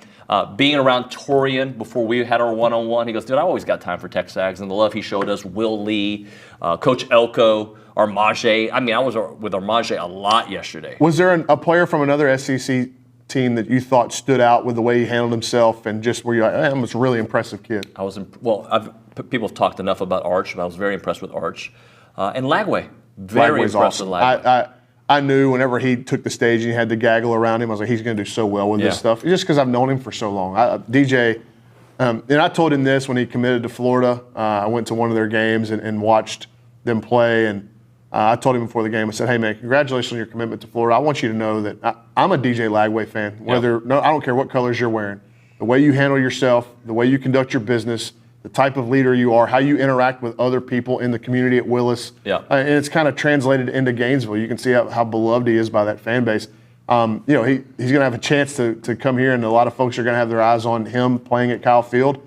But when you go back and look at his recruitment and kind of how it all unfolded, there's going to be a lot of folks wearing A&M shirts and hats going, what might have been. Now, hopefully, Marcel plays the way he did against Florida last year, and then everybody walks out with a smile on their face. But I'm just going to tell you what, man, like DJ Lagway has a lot of qualities that you'd want in yourself, in your son, in your daughter, and who your daughter dates. He's got a bunch of them, man. I'm a big fan of his. Another thing I liked was the SEC Network crew that we're very close with, but just being around them outside of show hours. Cause I don't really do a lot of that anyway. I heard you stayed out to 11:30 one night. Yeah, which is in Nashville. I stayed out past midnight one of the nights. Right. I said this earlier. If it is Florida next year, I'm treating that. Are like they talking about doing it Tampa? There's a rumor that could be Tampa or Orlando. I don't know if it is. They haven't announced it yet. But if it is, bro, I am networking. I am having sours cubanos and pastelitos late. Like, it's going to be a party. Does Tampa have, probably not Tampa's got a big Cuban population. But not as big as Miami. No. You know, when I used to go to Orlando every year to cover the Under Armour game. And when I was surprised about Orlando is, obviously it's a massive tourist area because of Disney. But there's a lot of Brazilian influence and culture in Orlando. A lot of it. Well, I would say all of South Florida is a melting pot of everything. Like, I mean, Cubans in the 80s dominated, but I think it's very Latin American flair. Yeah, Orlando is where I saw the most Brazilian stuff. And, in Texas, we don't see that very often. All right, so how do you want to get into baseball? Because honestly, I kept up with everything, but I didn't let it soak in. I have a list of all the newest transfers, and was it Wesley Jordan yesterday from Baylor that I know you tweeted about? You want to kind of go, how do you feel about where the roster is right now? Yeah, let's start there. And am I on for 2 segments or 1? What do you want to do? You don't have anything until 9:35, right? Yeah, this show is like a podcast today. I got to hit breaks. Let me put my feet up. We're just talking. Let me put my feet up like Will Johnson. 2 dudes talking. Does he do that? No, but we always give Will a hard time. Is like, whenever he starts an interview, he tries to be like casual with the guest. Yeah. So he'll lean back a little bit. So sometimes I think you're going to put your feet on the desk. No, so let's start with just the overview, right? And what left and what A&M had to replace. And I think when you look at what left, you got to start with the draft. And so you had 8 players drafted. Is that correct? That sounds right. I got the draft right here. Jace, Justin Lampkin, Caden Kent, Miles Patton, Caden Wilson, Wyatt Hensler, Ryan Prager, and Luke Jackson. Yep. So, 8 guys drafted. And so that's a lot of names and a lot of production that you're going to have to replace. And the thing that sticks out to me the most about that list you just read is that 3 starting pitchers on the weekend all got drafted. And that's a reflection, I think, of the pitching this year. Like, team, obviously the success of the team wasn't what we thought it would be or what it should have been. But when you look at the season in totality, you got to tip your hat to the job Jason Kelly did with the pitching staff. I mean, those all your 3 weekend starters. They never missed a start from week 1 to week whatever. The end of the year is the same rotation, and so you start there, and then obviously you're replacing Jace, and one of the greatest players in program history, and so the roster. It was an interesting look and an interesting exercise that Mike Earley and his staff were undertaking going into this offseason, because there wasn't a name that you read off that they were anticipating sticking around, getting back. Right. So they knew that those 8 guys, the only one that was kind of 50-50 was Caden Wilson. And I think as the draft got closer, all signs pointed to him being very signable. I think he was just ready to move on from school and get his pro career started. So it all pointed toward him being signable. And then Luke Jackson had already announced that he was transferring to Dallas Baptist. And so, again, nothing surprising there out of that group. But you have to look at the names and some of the moments that those names have been in their A&M careers, and you're going, okay, the first 3 guys drafted all have points in Aggie history that we're all going to remember. Absolutely. Unquestionable. Several. Yes. And, Caden Kent authored maybe one of the best moments in A&M sports, at least recent history, the last 25 years with that grand slam in the Super Regional against Oregon. So the coaching staff looks at that and they go, okay, we've got to replace production. We've got to replace experience. How are we going to do this, right? And so when at the onset of the portal, I think pitching and starting pitching was of primary importance, and they went out and they got a couple of guys that can do that. Most notably Carson Bailey, massive win on the pitcher side. And then positionally, you're going to have to really, with Jason Wyatt, you look at this year's team, you take those guys out in Caden, and you look at what you're replacing them with. Okay, so take Jace out. Hopefully, Jace's replacement is Caden Sorrell, a full season of it. Right. Take Gavin out. Hopefully, his replacement is Gavin. Take Wyatt out. You hope his replacement is Gavin Grahovic. Right. Full season healthy. I was going to say Gavin replaces himself. Right. He's back. And then you take out Caden Kent and you bring in Chris Akopian from Maryland, who, without a doubt, one of the premier hitters in the portal. This guy has got crazy offensive numbers in 2 seasons in College Park. How that translates to the SEC, that's always something that you look at. But he has been crushing in Cape Cod this summer. He's a left-sided infielder that can play some first base. I think they'll start him at shortstop and see what Cliff Pennington can do with him. I know that was kind of a big selling point, and one of the reasons that A&M won out was because he really enjoyed Cliff Pennington's presentation on how he develops infielders. And then from there, position player-wise, I'm telling you what, one that flew way under the radar that I thought was really important, Zane Becker, the catcher from Arkansas. When you have an entrenched starter behind the plate in Bear Harrison, it's going to be tough for you to go into the portal and get at least a really not even a competent player. This kid could have started at Arkansas next year. Yeah. And a really talented player. And so for you to bring him in with Bear, that can only enhance that production of that position, because what we've seen the last 2 years for catchers at Texas A&M, going back to Jackson Appel, is the demands of being the only guy, the only trusted guy. That takes a wear and tear on you as the season goes on. You saw it with Appel late, and you saw it with Bear late last season, right? Their offensive production starts to wane because they're just gassed, they're tired. And so if you can get Zane Becker in, and he can catch a game on the weekend, he can catch the Tuesday games, and maybe even push Bear to be even better. I think you can do that. So getting Zane Becker, I thought, was a really important piece. And then, to me, yesterday's addition in Wesley Jordan, when you look at the lineup and you start prognosticating on who the starting 9 are going to be, I thought they needed one more big slug type of bat. And how they were going to get it, where it was going to come from, they were in on Zach York, the big guy that plays first base out of Grand Canyon, lost him to LSU. They brought in Wesley Jordan this week on a visit, and it felt like they had to close this one, and they did. So this is a kid, in 2 years that he was at Baylor, had an OPS of over 1,000. And that's a good number in college baseball. Really, professional baseball, you get over 800, 850, 900 in OPS, you're up at the top. Yeah. College baseball, the line for being a really impressive OPS is about 1,000. And so you add 1,000 OPS guy to the lineup, and you look at Caden Sorrell, 1,000 OPS. Gavin Grahovic, 1,000 OPS. Chris Akopian, 1,000 OPS. We'll see. Jake Dewar was awesome in Florida Atlantic. He missed 3 weeks with a toe injury, but potentially 1,000 OPS kind of guy. So you're 6 deep right there. And for a long time, Bear Harrison was over that number whenever he was going at his full potential, at full throttle. So you're looking at a lineup that may not have the star power names that this one did coming in. It does. It's got some star power. You're already looking at early 2026 draft projections at Caden Sorrell, Chris Akopian, and Gavin Grahovic being first rounders. People are already putting their names. So the talent at the top is going to be there. You've got some experience with Dewar and Jordan now. You've got some experienced pieces, and Travis Chestnut coming back, which I think is a fascinating story we can talk about. And then on the pitching side, you've added a starter, a weekend starter type of profile in Carson Bailey. You've got another one in Ethan Darden coming from Clemson who could be a starter. He's pitched in a bunch of different roles in the ACC. And then you've got Juan Vargas and MJ Bollinger, who should be a huge boost to the bullpen. And when you sit down and you put the pitching on paper, Shane Sadeo. well, we're going to talk about that because he wasn't a portal ad. I'm just talking about the portal additions. Gotcha.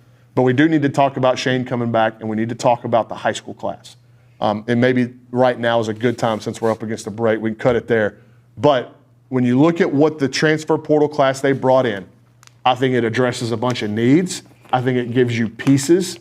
I think it provides answers to questions. And I think it gives you multiple ways to win a game. And what did we say that had to change? And really, when they brought in Cliff Pennington, what he was going to be able to help A&M do, play the whole game. Right. And I think they've made portal additions that are going to help them play the entire game.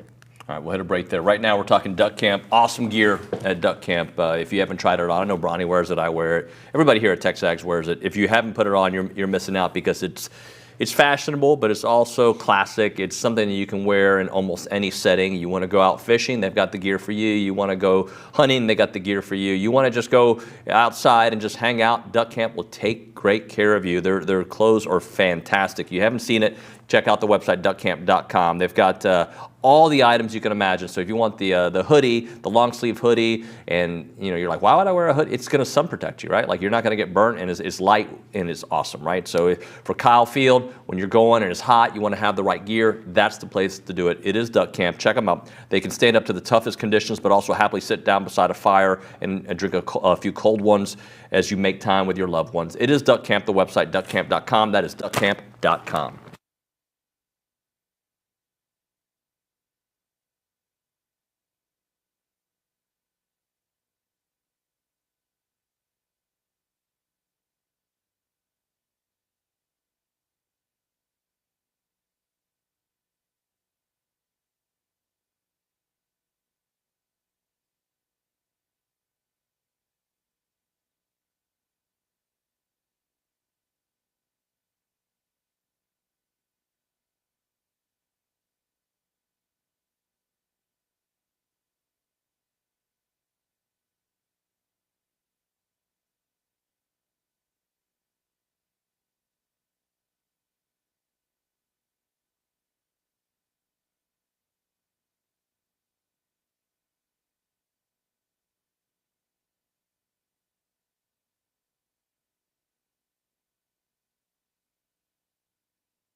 TexAgs Live, presented by David Gardner's Jewelers, Rollo Insurance Studio.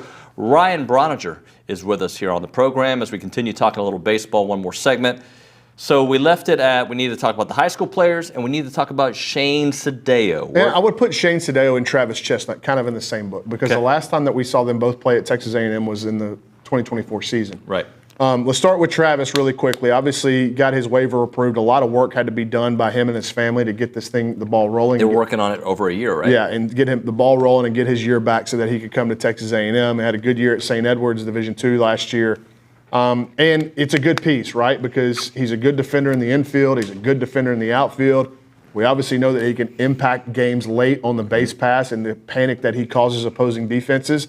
So, and I'm sure the conversations were had between Travis and Michael Earley, like, hey, you're coming back here, and this is kind of your role, your expectation of what you are coming in. And, if he plays well enough, he could be an everyday starter. We know that. And we saw him, he was, at the end of the year after Braden's injury, he was an everyday starter on the team that went to the finals. So I like the addition. Again, it gives you another piece to the puzzle that can help you play the whole game. Do you need to bunt? Do you need to steal?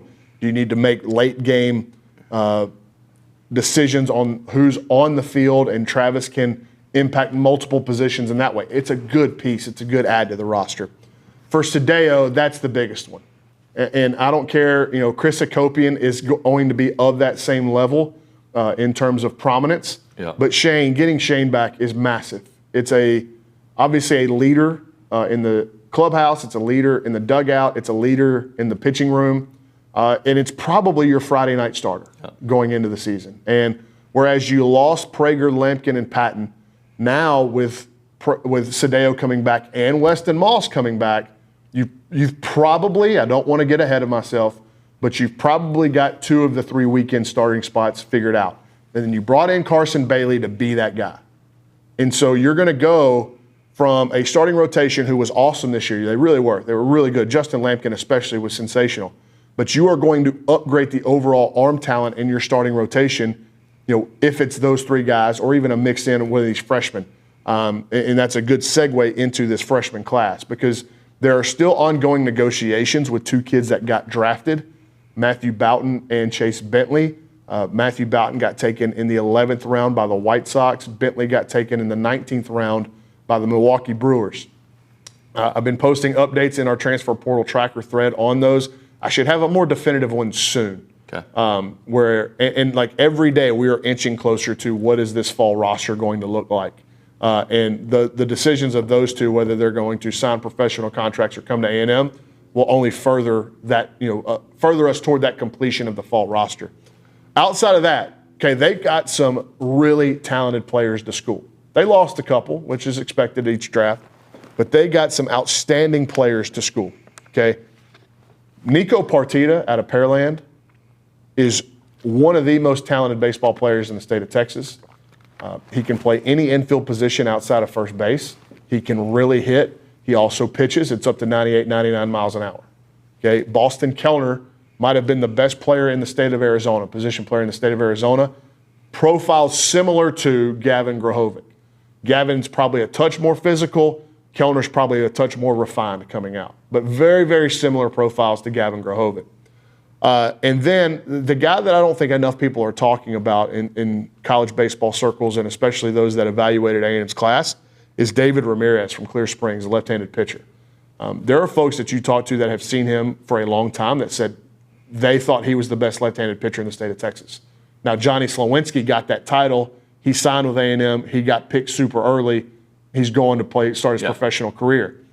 But David Ramirez has got a ton of juice both inside the program and out.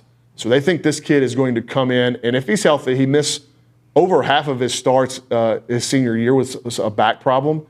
It seems to be behind him now. But if he's healthy, he's as talented of an arm as they've got. And then when you do so you start looking at the pitching pieces that they brought in.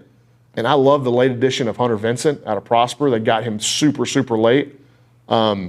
He was a kid that had been committed to Oral Roberts for a long time, then decommitted and opened it back up.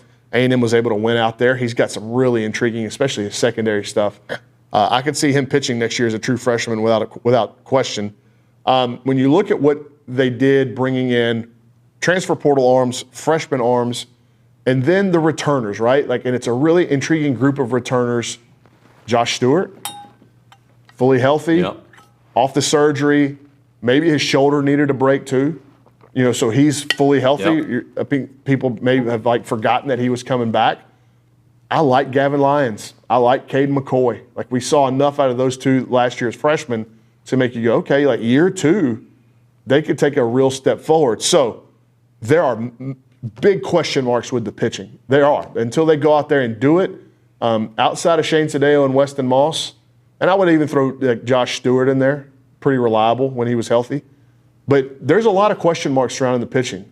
What they did, though, was they brought in pieces to answer the questions. The talent is there to answer the questions. They've got to go out and do it. Similarly, on the offensive side, when you lose Jace, when you lose Caden, when you lose Wyatt, there's going to be questions asked, but they've got the players, and hopefully Grahovic and Sorrell and those guys stay healthy, and TK, you're going to have answers. Chris Hakopian and Wesley Jordan and Jake Dewar, those look like everyday impact SEC bats. Whether they do it or not, we'll see. How does their roster compare to last year's roster, up or down, but not the beginning of the season? I'm talking SEC play and beyond. Hard to quantify, I recognize, but if you tell me those guys, if you tell me Sorrell and Grahovic are healthy, I like this year's lineup. I like this year's roster. On the hitting side, pitching side, way less of guarantees. You felt like you really knew what you had going into last year with Prager and Lampkin, and Miles Patton was a really high floor type of Sunday guy, and that's what we saw all season. And then you knew what you had with some of those relievers like Brad Rudis, but you knew you were going out without Shane. And you were, without, once you got to SEC play, you were without Josh Stewart. So, it had really taken a hit. And we'll see. Even a guy like Clayton Freshcorn figured it out late in the year, right? His last couple outings were outstanding. He's coming back. Grant Cunningham has spent his entire summer with Tread Athletics in South Carolina. And we know that, Chris Cortez went out there for an extended period of time before his last season at A&M, and look how much they helped him. So, Grant Cunningham be a piece that maybe didn't get counted on a lot last year, but takes a big step forward. So there are a ton of questions, but you do have potential answers for those. It's not like you're looking at, man, they better have these 2 or 3 guys be really good, or the pitching's going to be really strong. No, they have a group of guys, and of that group, can you get 7, 8, 9 of them be good enough to win you ball games? We'll see, but they've got the group to do it. So you feel that the program is heading in a better direction than what we felt like? I'll say this. Given all the uncertainty of late May, early June surrounding the head coach and just the direction of the program, and then so once they get retained, they go into the portal, and after having the year they had and all the negative press that comes with you underperforming the way they did, and they were up against it, and they've done a great job. Yeah. They really, all things considered, they've done a really nice job. And it started with the Chris Hakopian get. That was massive, massive, massive. And I love Wesley Jordan yesterday. I think you start playing with lineups. If he's 4th, 5th, or 6th, this is a guy, again, with a lot of at-bats under his belt, a lot of slug, and I think he fits in the middle of the order. So, anytime you're able to go out and do that, add a middle-of-the-order impact type of bat, I think it's important. Are they going to be preseason top 5? Probably not. I wouldn't even say that. I would bet they're probably preseason top 20, though. You think so? And considering how things ended, I think that's a pretty good spot. And what are preseason rankings? They're glimpses at what you did into the offseason, right? They're glimpses at your roster. So what is the goal? I've said it 1,000 times. The goal is to put together a roster that can get you into the postseason and get you to Omaha. And I think they've done a nice job constructing a roster that can do that. Thank you, Brony. Appreciate you. Great work. All right, we'll hit a break. We'll come back. We're going to hear some of the one-on-ones that I did from SEC Media Days. We've got a bunch of them lined up for you, so we'll do that. And then Billy Liucci will join us live in the 10 o'clock hour. Might have a chance to listen to a little bit of the interview with Paul Feinbaum as well. Right now, if you're looking for a reason to move back to Aggieland, or you are already living in Aggieland and need a new opportunity, different career path, maybe you should reach out to the Association of Former Students. They have openings typically in many different departments, from fundraising to marketing to sales, you name it. And they are the premier alumni association in the country, and they're the oldest organization supporting Texas A&M in support of that Aggie network. They play a part in every Aggie story from howdy to here. Don't miss opportunities to help out with Aggie socials, Aggie Ring Day, class reunions, Aggie muster, and everything in between. Join a team that exemplifies those Aggie core values of excellence, integrity, leadership, loyalty, respect, and selfless service, all in support of that worldwide Aggie network. So if you're interested in joining the team or sharing with someone that would be a great fit, please visit tx.ag/association jobs to apply and get more information on each position. It's the Association of Former Students.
We hit the halfway point. Yes. TexAgs Live, presented by David Gardner's Jewelers Rollo Insurance Studio.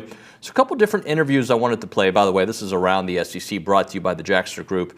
I did some one-on-ones with players and Coach Elko yesterday that we did put on our premium site, but I was going to bring it to the audience here so you can just get a little snippet of some of the conversations that we were having. They're short, kind of compact interviews. You'll like them. Here's we'll start things off with Coach Elko, as I was his final interview of the day, and right before they took off back to Aggieland. Coach, I just want to start things off with, I feel like you guys are ready to be here, not now that it's over, but ready to move on. All right, we've done our talking. It's time to get to practice. Yeah, I think you start talking season in June, and you kind of go through all of this, and it's a necessary part of the university and what we do to support it and to kind of go out there and promote it. But now it's time to get to football, and we're excited. We're about 2 weeks away from the start of fall camp, and there's a great energy around our program and locker room right now, and just really looking forward to getting started. At this point of media days, every question's been asked 13 different ways. Yeah. I'm going to ask something kind of differently. We'll see if it works. What does the next step look like in your eyes? Yeah, it's hard to quantify. Obviously, we know what the goals and expectations are for Texas A&M football, right? We want to be in Atlanta playing for the SEC title. We want to be in the playoff. We want to do it the right way. We want to build the right foundation. We want to get there as fast as we possibly can. And so that will always be the goal. I don't know that you could ever say it's a complete failure if you don't get there. I don't think it was a failure that we didn't get there last year, but it's still the goal, and it'll always be the goal. Do you have a philosophy with freshmen, how you kind of ease them into playing?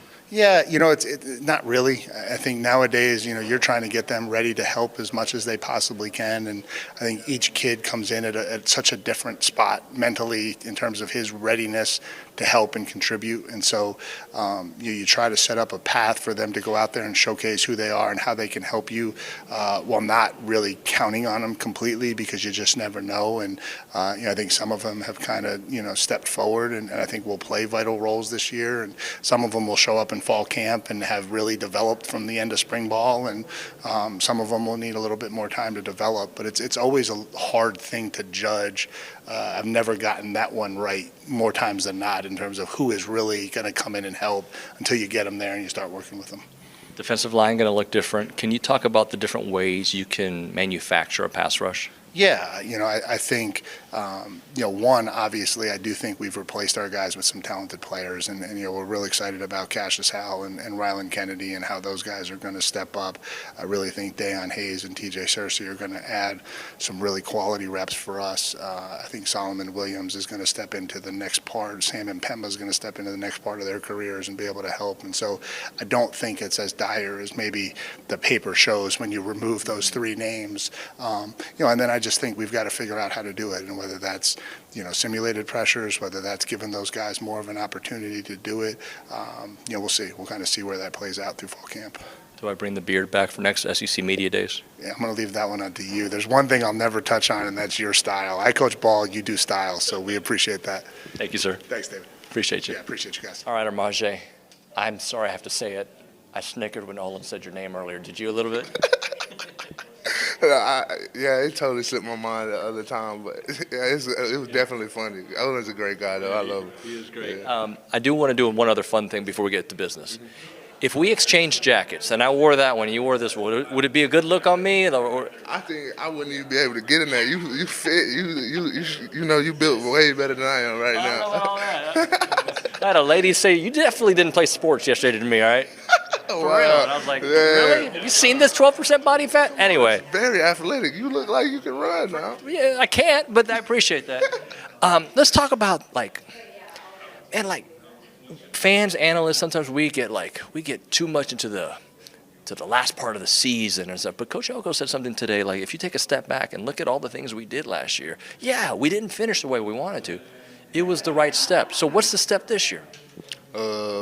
Finishing the back end, finishing games, finishing drives, and finishing plays better than we did last year. I feel like when we had high level of execution and focus, we was unbeatable, and it showed through the first 7-8 games of the season. And then just continue to be able to play as hard as we can for as long as we can in this tough season. It's hard, SEC football, week in, week out. So just being fit and ready to go. Let's talk Marcel. He comes up a lot for obvious reasons. I think he was really good last year. So how much better can he be, though?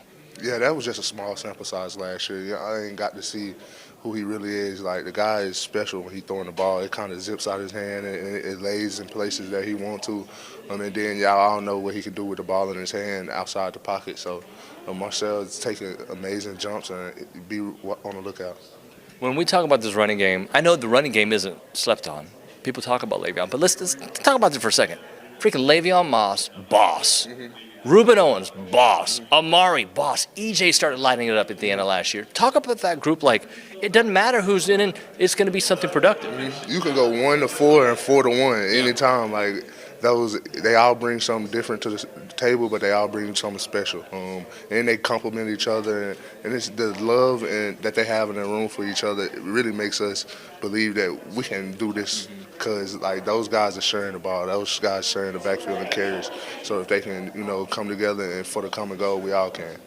A&M's got some cool nicknames. You got the Wrecking Crew on defense, the Maroon Goons on the offensive line. Are you guys the Maroon Goons, or you got your own name? Nah, we the Maroon Goons. I feel like we here to uplift and, push the standard further. The original Maroon Goons, they did a great job.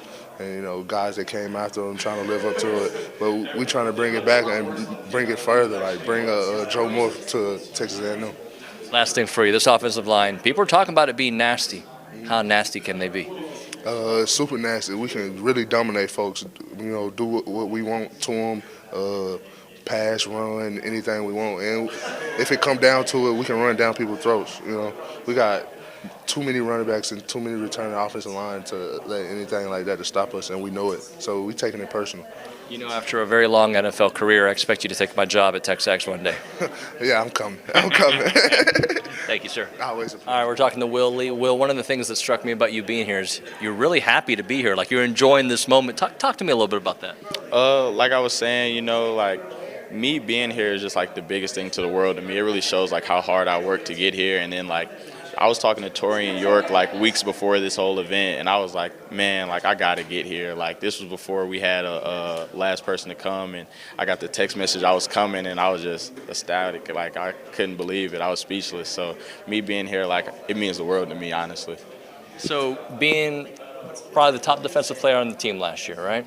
And knowing what this team wants to do and some of the issues last year. How do you kind of think about that all in your role this year, knowing that you were great last year, but you got to take it up another level? Yeah, like, just us being able to control our destiny and being able to get to the SEC championship and the playoffs and just falling short of that last year, like, has left a bad taste in everybody's mouth. So, like, the main focus for us was really, like, 4 quarters, finishing that half of the season strong and being able to play the full game strong. Like, a lot of the guys in the locker room after that bowl game loss, we really stepped up. It wasn't really quiet in the locker room. It was a lot of guys like, man, we need to get on track and we need to start working in December, and a lot of those guys really want to focus up and do what we need to do to get there, and I'm seeing it, and I'm seeing the change now. So like it's really a big difference for us. I know you got to leave in a second. Just want to ask you about Julian Humphreys. You seem to light up when you talk about him on the other side. Yeah, like I'm just watching him grow. You know what I'm saying? A lot of guys, when they leave other schools, it's probably a rough patch trying to get caught up with everything, but he came in smooth. You would think he's been there for a year already. So, just seeing him grow and seeing him improve every other day, that just means a lot because it shows that he really cares and he's really bought into what we got going. If I can have Nick kind of show the shoes real quick, I want to compare. Yeah. So I'm wearing the Coscos. I don't know if you know about the Coscos. Yeah, you're wearing what? Mason Margielas. Okay. Yeah. So I say it like that because it's really Costco, yeah. And they were like $14.95. So I'm sure very similar to yours, right? Yeah, a little bit. Mine just got little paint splatters on them. You throw some paint splatters on yours, we got the same shoe. I'm gonna do it when I get back. All right? Yes, sir. Thank you. Yeah. All right, we're here talking to Tori in York. Man, like I've been waiting for you guys. This is my last interview. You and Coach Elko. It's been a good week, and you guys seem like you're ready to start the season.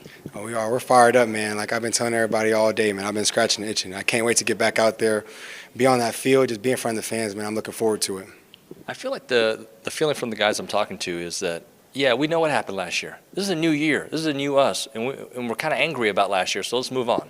100%. The amount of times I've been asked today about starting 6-1, 7-1, and how we crumbled at the end, it makes your blood boil. But that's just another reason for us to be motivated and be focused on for the season. Isn't that kind of part of the journey? A championship team has to kind of learn how to become a championship team. 1,000%. Like my favorite docuseries ever has been The Last Dance, and it documented Michael Jordan. And just thinking about and seeing him lose to the Detroit Pistons 2 years in a row, and being on the bus after the series ended, crying in his father's arms, it just teaches you that in order to win, you got to know how to lose first. So hopefully that's our story as well. Talk to me about Coach Elko, because I see the football coach he is, but I also see like the man he is too. Like what he means to you all from a focus standpoint, from a community standpoint.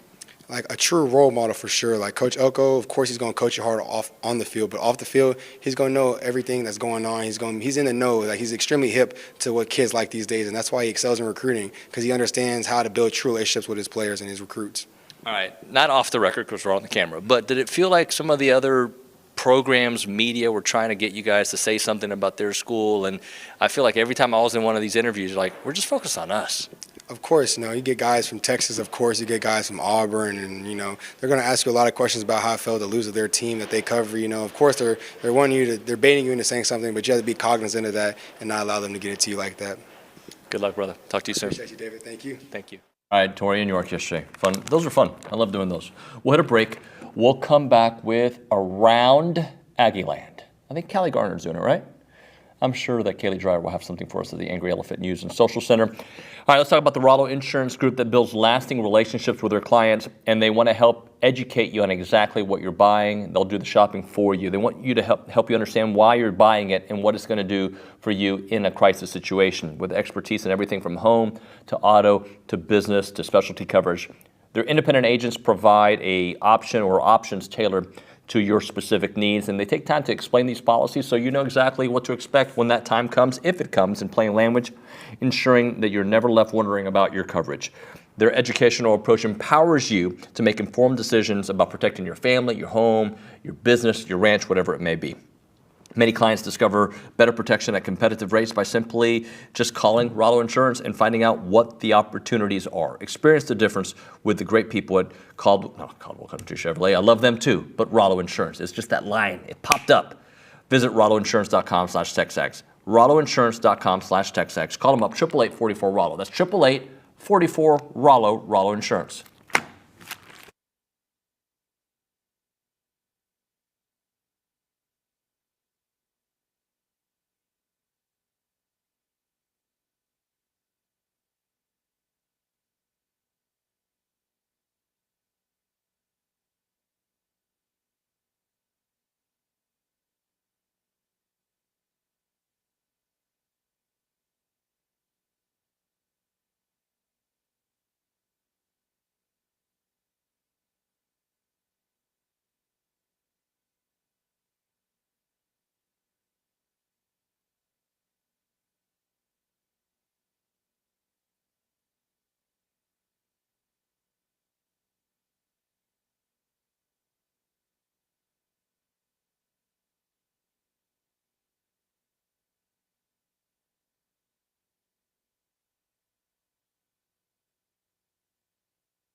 twice. That's good. That was really good. That was really good. Thank you. Hey, Kate, good job, buddy. No raise. TexAgs Live. No raise. Presented by David Gardner's Jewelers, Rollo Insurance Studio. We're going to do Around Aggieland in a moment, but right now, I was supposed to do this earlier, but today is like a podcast day. We're just talking, right? Literally, the rundown has the least amount of work I've ever done. It is 3 things that we want to see, brought to you by the Brazos Running Company, because we're running our mouths, your local Aggie-owned specialty running store where you can find Brooks, On, and Hoka shoes located at Century Square below the Star Cinema Grill in College Station. All right, so here are 3 things I want to see based on the interviews I just did a moment ago. I want to see Torian York be an All-American, okay? I think that's fair. I want to see Will Lee have 2 blankets, because OB asked a question about the other quilt, and he said we've got 2. So that's what I want to see. He talked about Julian Humphreys there. And the third thing I want to see is Armage. He says run behind me when you needed 4th and 1. That's what I want to see. Run behind Armage Reed Adams on a 4th and 1 situation. How about that? I like those. Thank you. Those are great. How are you, Callie? I'm tired, but I'm No, good. you're not. You're not tired, okay? You walked in here, woo, I'm dancing, and that was you, right? Did she not walk like that? Yeah, always. Can you do that again? Woo! Like, you know? With the Morgan Wallen songs too. You are always in a good mood. Yeah, you can't. Nothing can change my mood. Not even. I'm not gonna say it. Ronnie? No, I was gonna say Richard. Okay.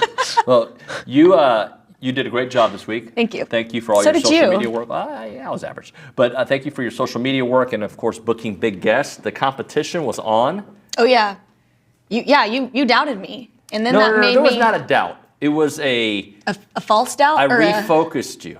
I was like, I don't think you can get somebody that's not in your Rolodex. Mm-hmm. And that was my way of like challenging you. It was Be motivation. the best version of you. Motivation. And you did That's great. what it was. Thanks. Do we have It was anything fun. going on in Around Aggieland? Just You a- typed up a lot of stuff. A little bit of things. Tell me more things. So football just wrapped up SEC Media Days. I know, as everyone knows, we did that. We got to hear from Mike Elko and a few Texas A&M football players yesterday as the Aggies look to kick off their 2025 season on the right foot against UTSA at home on August 30th.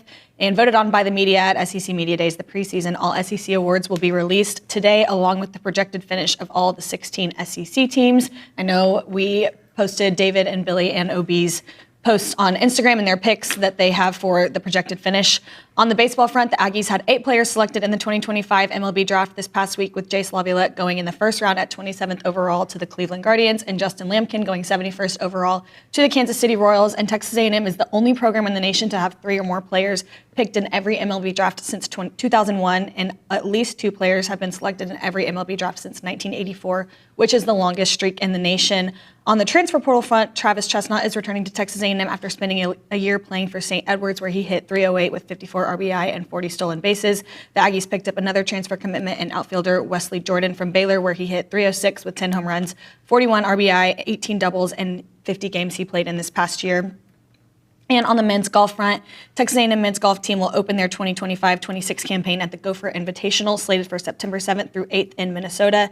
It will mark the Aggies' second trip to the Gopher Invitational. In 2019, they placed second at the event, finishing 2 strokes behind Baylor, and they will look to build on their success from their 2024-25 campaign. The Maroon and White finished 11th at the NCAA Championship and posted runner-up finishes at the SEC Championship and the NCAA Auburn Regional.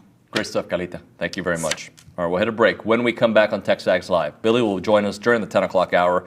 But I think we're going to hear from our interview with Paul Feinbaum, which has not been on radio. We'll do that on the other side. It is TexAgs Live.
We're back.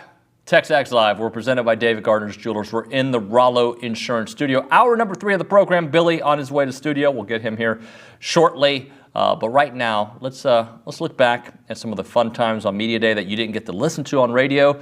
Our conversation with Paul Feinbaum. It's always great when Billy and him link up. I always feel like Paul Feinbaum with us here on TexAgs. Paul, how are you, sir? I'm doing great. Anytime I can join my hero and role model in life, Billy Liucci, it's a pleasure. Same, Paul. Same. I got a chemistry question for you, because when I watch you with Lane, I watch you with others, like, it seems so organic. I know it is organic. Do you know you have that early on? How do you know you get that relationship? You had it with Nick as well. Yeah, it's become a challenge, because every time we're together, something weird happens. And we were together in Destin for Memorial Day, and it was incredible. It was the last interview we did. So then yesterday, we are told by the SEC who's available, because the coaches have a certain schedule. You know that. And Kiffin was not on the list, so I'd never give it a second thought. We had Clark leave. Okay. Yeah. And all of a sudden, as Lee is sitting down, I get a text from Kiffin. How come you didn't invite me? I said, well, because we were told you weren't available. Your he people. Said, I'll be there in 15 minutes. So they held up. He came out, and it was probably the best interview we've had. And I think he now knows that it gets reaction. So he doesn't want to talk football. He doesn't want to talk anything other than just the weird, cringeworthy things that social media lives off of. Yeah, it really is fun, and he's always been an antagonist towards A&M and particularly Jimbo. So when as Aggies, when you've got Aggies watching it and enjoying it and it's involving Lane Kiffin, you know it's good stuff. You really do, and it is entertaining. Has there ever been anybody, Paul, that you just, despite years of kind of banging your head against the wall, you couldn't break through with them and kind of create that good chemistry? I mean, when you do it, what I do now, I mean, you're getting coaches and they'll sit down and sometimes you feel like you're talking to a high school coach. Yeah. You're random, like, hey, what's your day like? Ball coach. I don't care. But I mean, there have been coaches that I've covered. There's two coaches I've covered. One, it took about 30 years for him to speak to me again. That's Bill Curry. And we're actually friendly now. I think he's almost 80. There's one coach that has never spoken to me again. And he actually coached. I know you think Paul Feinbaum stayed up late at night to come up with this name. Yeah. Dennis Franchione. Oh, wow. Is that right? And I'll tell you the story if you have time. Yeah, I'd love to hear it. And I can't believe, I don't know if I've ever told this story on the air. I'll clean it up. But anyway, Tommy Tuberville called me one day. He said, Franchione hasn't signed his contract at Alabama yet.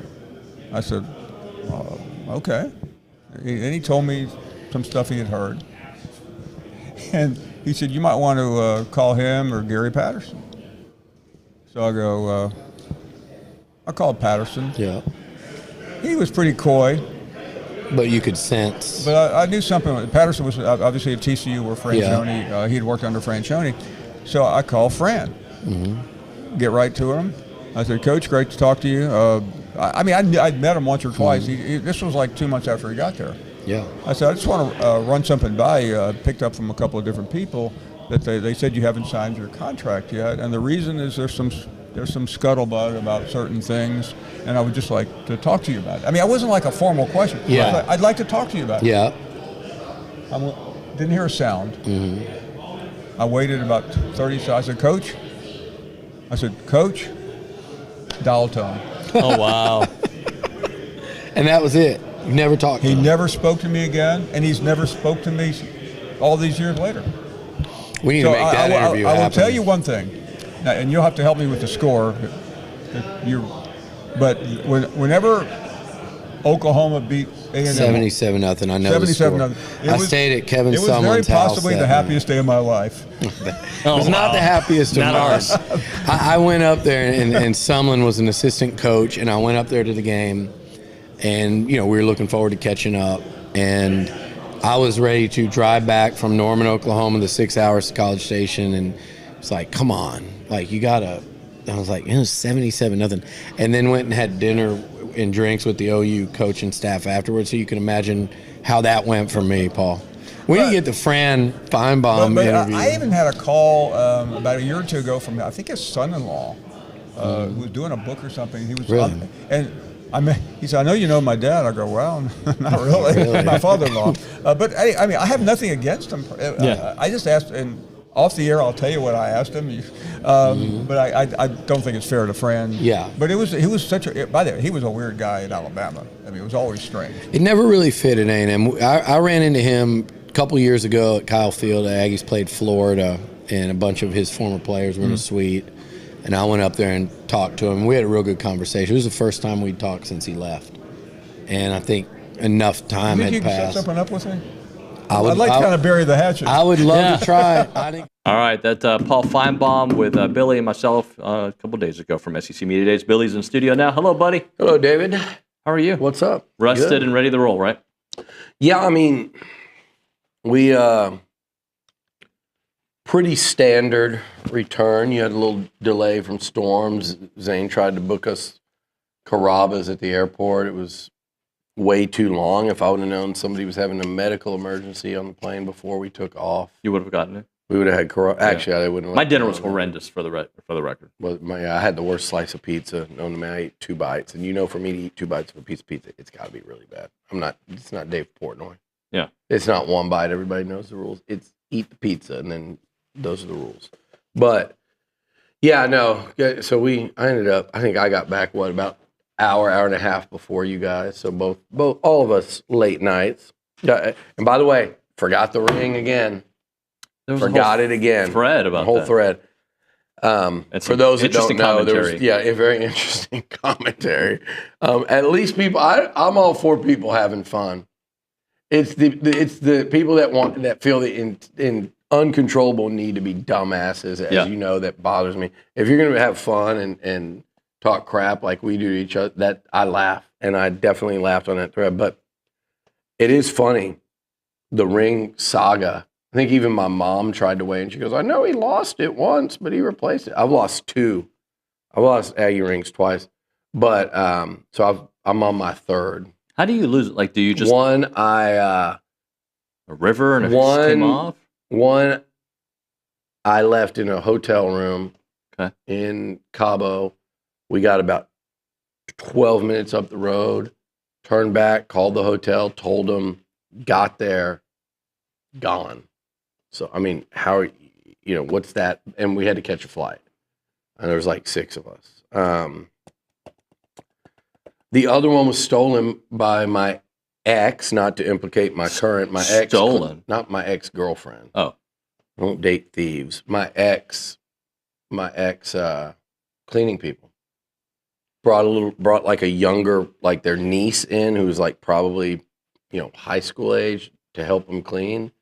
I had just bought, the cameras, the old ones you'd buy at like Best Buy. Yeah. Good camera. I just bought it 2 days earlier. iPad, remember the old iPad? I mean, iPods. Yeah. Pretty new iPod with great musical selection.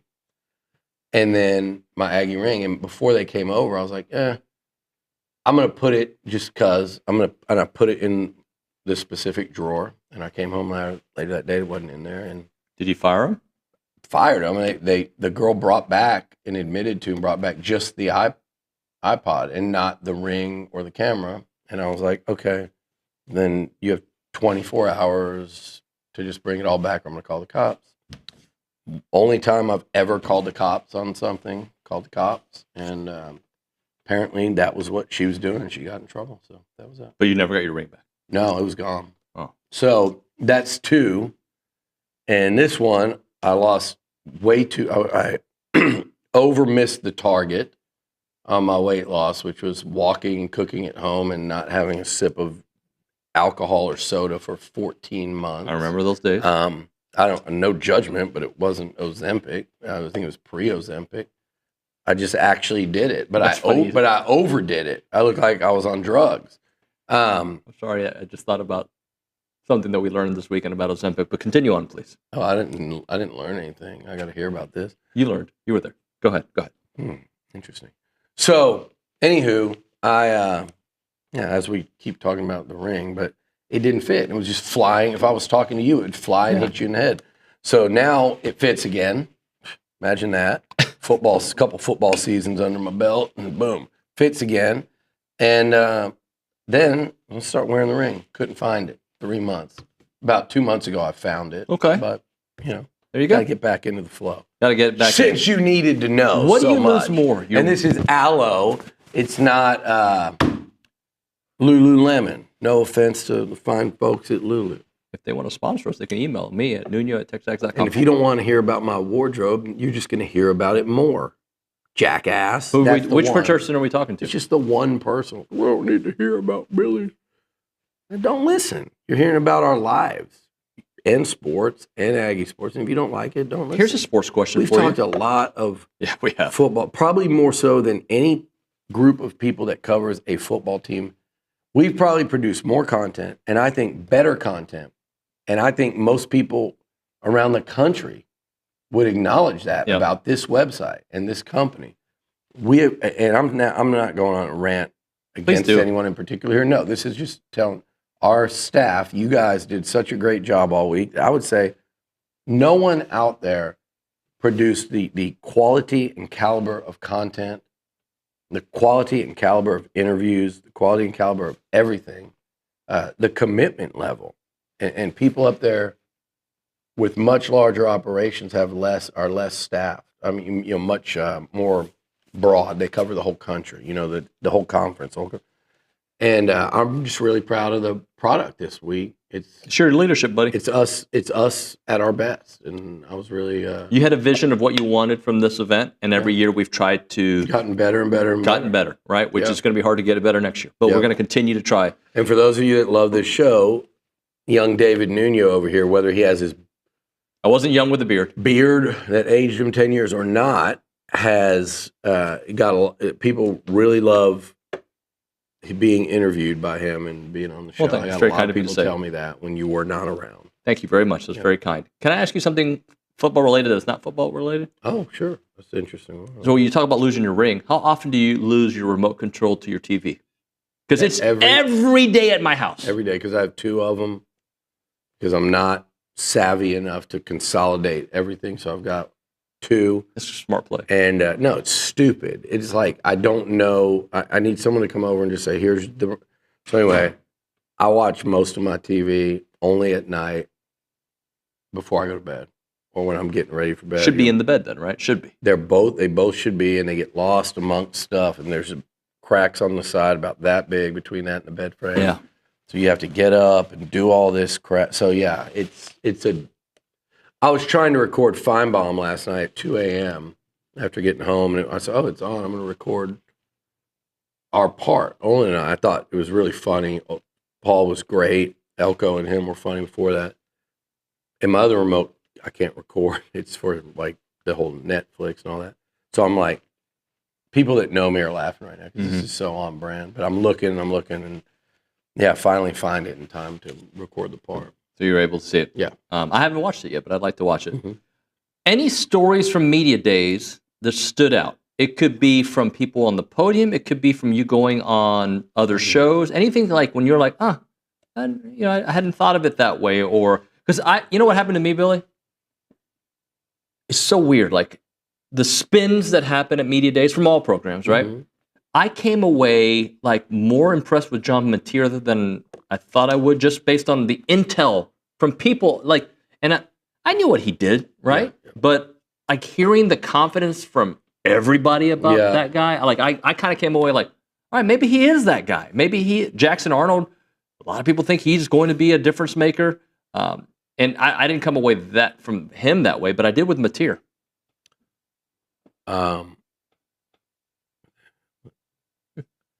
I'm the same way with Mateer. Everyone was raving about him, and I've watched cut-ups of him. I've watched the Twitter videos when he transferred in, and go back and watch some of his highlights for a couple minutes on YouTube. And I agree with what they're saying, but you just got a much more bullish vibe, not only on him, but on OU as well. I actually spent a good half hour talking to Jim Nagy, who was a good buddy of mine from all the years at the SEC. Right. Great guy. Media days, and we would every year, me, him, and our SEC group would go to dinner, and we would just have our annual dinner. You know, that was the thing, one of those nights. And then he takes the job as OU's GM. Yeah. So we talked about OU, and we talked about Mateer in particular, and he was just telling me, you know, about just him immediately just not taking over, but just being completely just fitting right into that locker room and really bringing, you know, he said he's a big part of why you wouldn't think that was a team that went 5 or 6 and 7 last year, whatever they were, and just how he's kind of like he was a closer with offensive recruits in the later part of the portal, just things like that. So just to add to what you're saying, yeah, everyone seems really, really bullish on John Mateer. And, you know, I think they're about like we are with Marcel. They are like, man, he could be really good. And, you know, it's not guaranteed. You got to see it. I think he's going to be. I really do. Like top 5 SEC? Yeah. I did too. Yeah. That's where that's a nice jump. If he's 4th or 5th in a 16-team league, A&M will be a dark horse playoff contender. Like, because he's going to win them. He's not going to be a bus driver that because they have a really good running game, he's able to benefit. He is going to benefit from that running game, but he's going to be a playmaker and a game winner, I think. I mean, again, I don't want to go forget it, but like, you know how many times he showed that last year? He showed it against Florida. He showed it against LSU. He showed it against Auburn in a loss, and he showed it against USC in a loss. That's 4 out of his not counting New Mexico State, that's 4 out of his 6 actual games where he showed, man, that dude's a winner. 7, you count Arkansas, and he did nothing wrong in that one. It's just that down the stretch, Le'Veon and the defense carried the load. But one guy, you know, Green's making mistakes for Arkansas, right? And the other is not for A&M.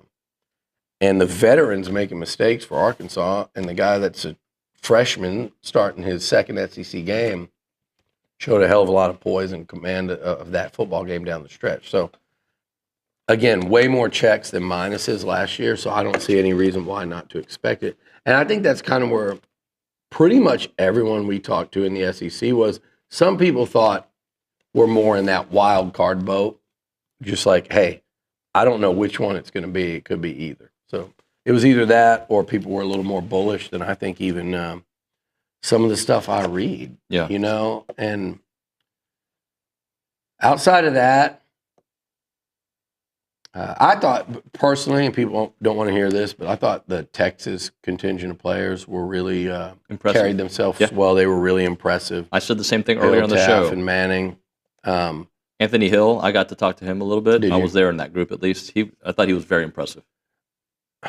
I told you I talked to him on the side. Just, you know, you say, you know, hey, tell your dad hi. You know, Howell and them have been covering him since like 9th grade, and he's a good kid. He's a great player, and he's the kind of guy you'd have wished A&M would have got.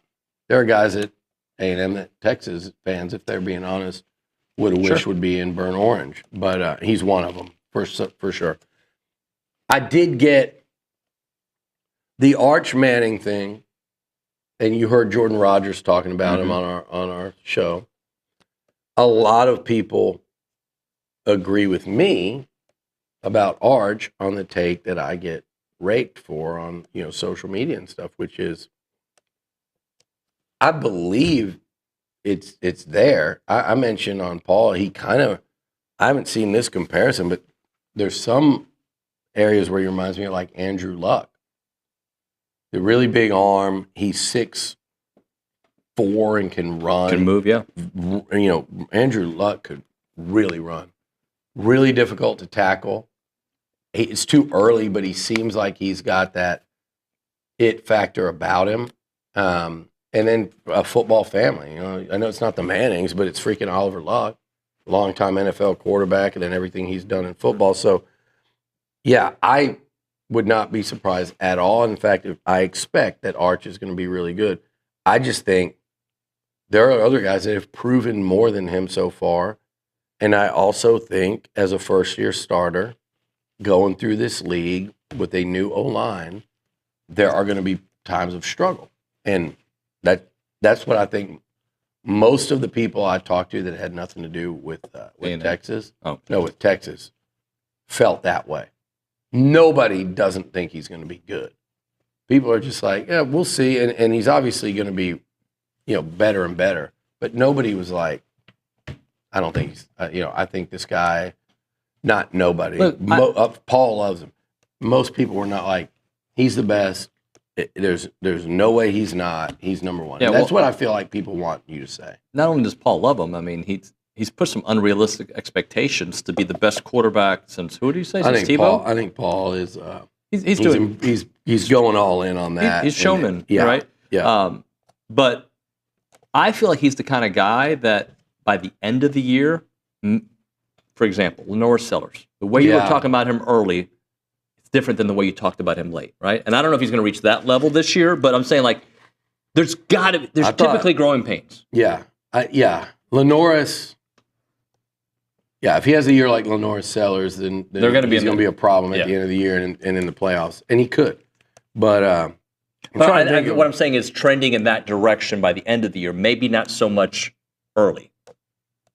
Well, they're fortunate that Ohio State will have the same issue early. I think they're ahead of Ohio State. With Julian saying, I mean, like both of them, that's, but I just agree, like, you can't show me highlights of him against Mississippi State or ULM or whatever. And I know somebody said, well, what about Kyle Field? Yeah, he's a big dude that can run and it's tough to tackle. That is very obvious. And I'm fascinated by what Sark's going to do. Are you going to really take advantage of that? Or are you going to not want, because the SEC linebackers and safeties and defensive ends are still, you get tackled by them enough, you're not going to stay healthy. Yep. And every head coach knows that. Mike Elko knows that. Marcel can run. You don't want to just keep him in the design run game all the time. Both those coaches, it's going to be really interesting to see. And OU and Mateer, how much do you let these guys run in this league when so much of your success is going to be based on those dudes being on the field? Same thing with Lagway. Yeah. Lagway is a monster. I was talking to you the other day. Yeah. Like, now, he looks like he can absorb a lot of hits, but guess what? He's been banged up more than any of those guys. Yeah. You just never know.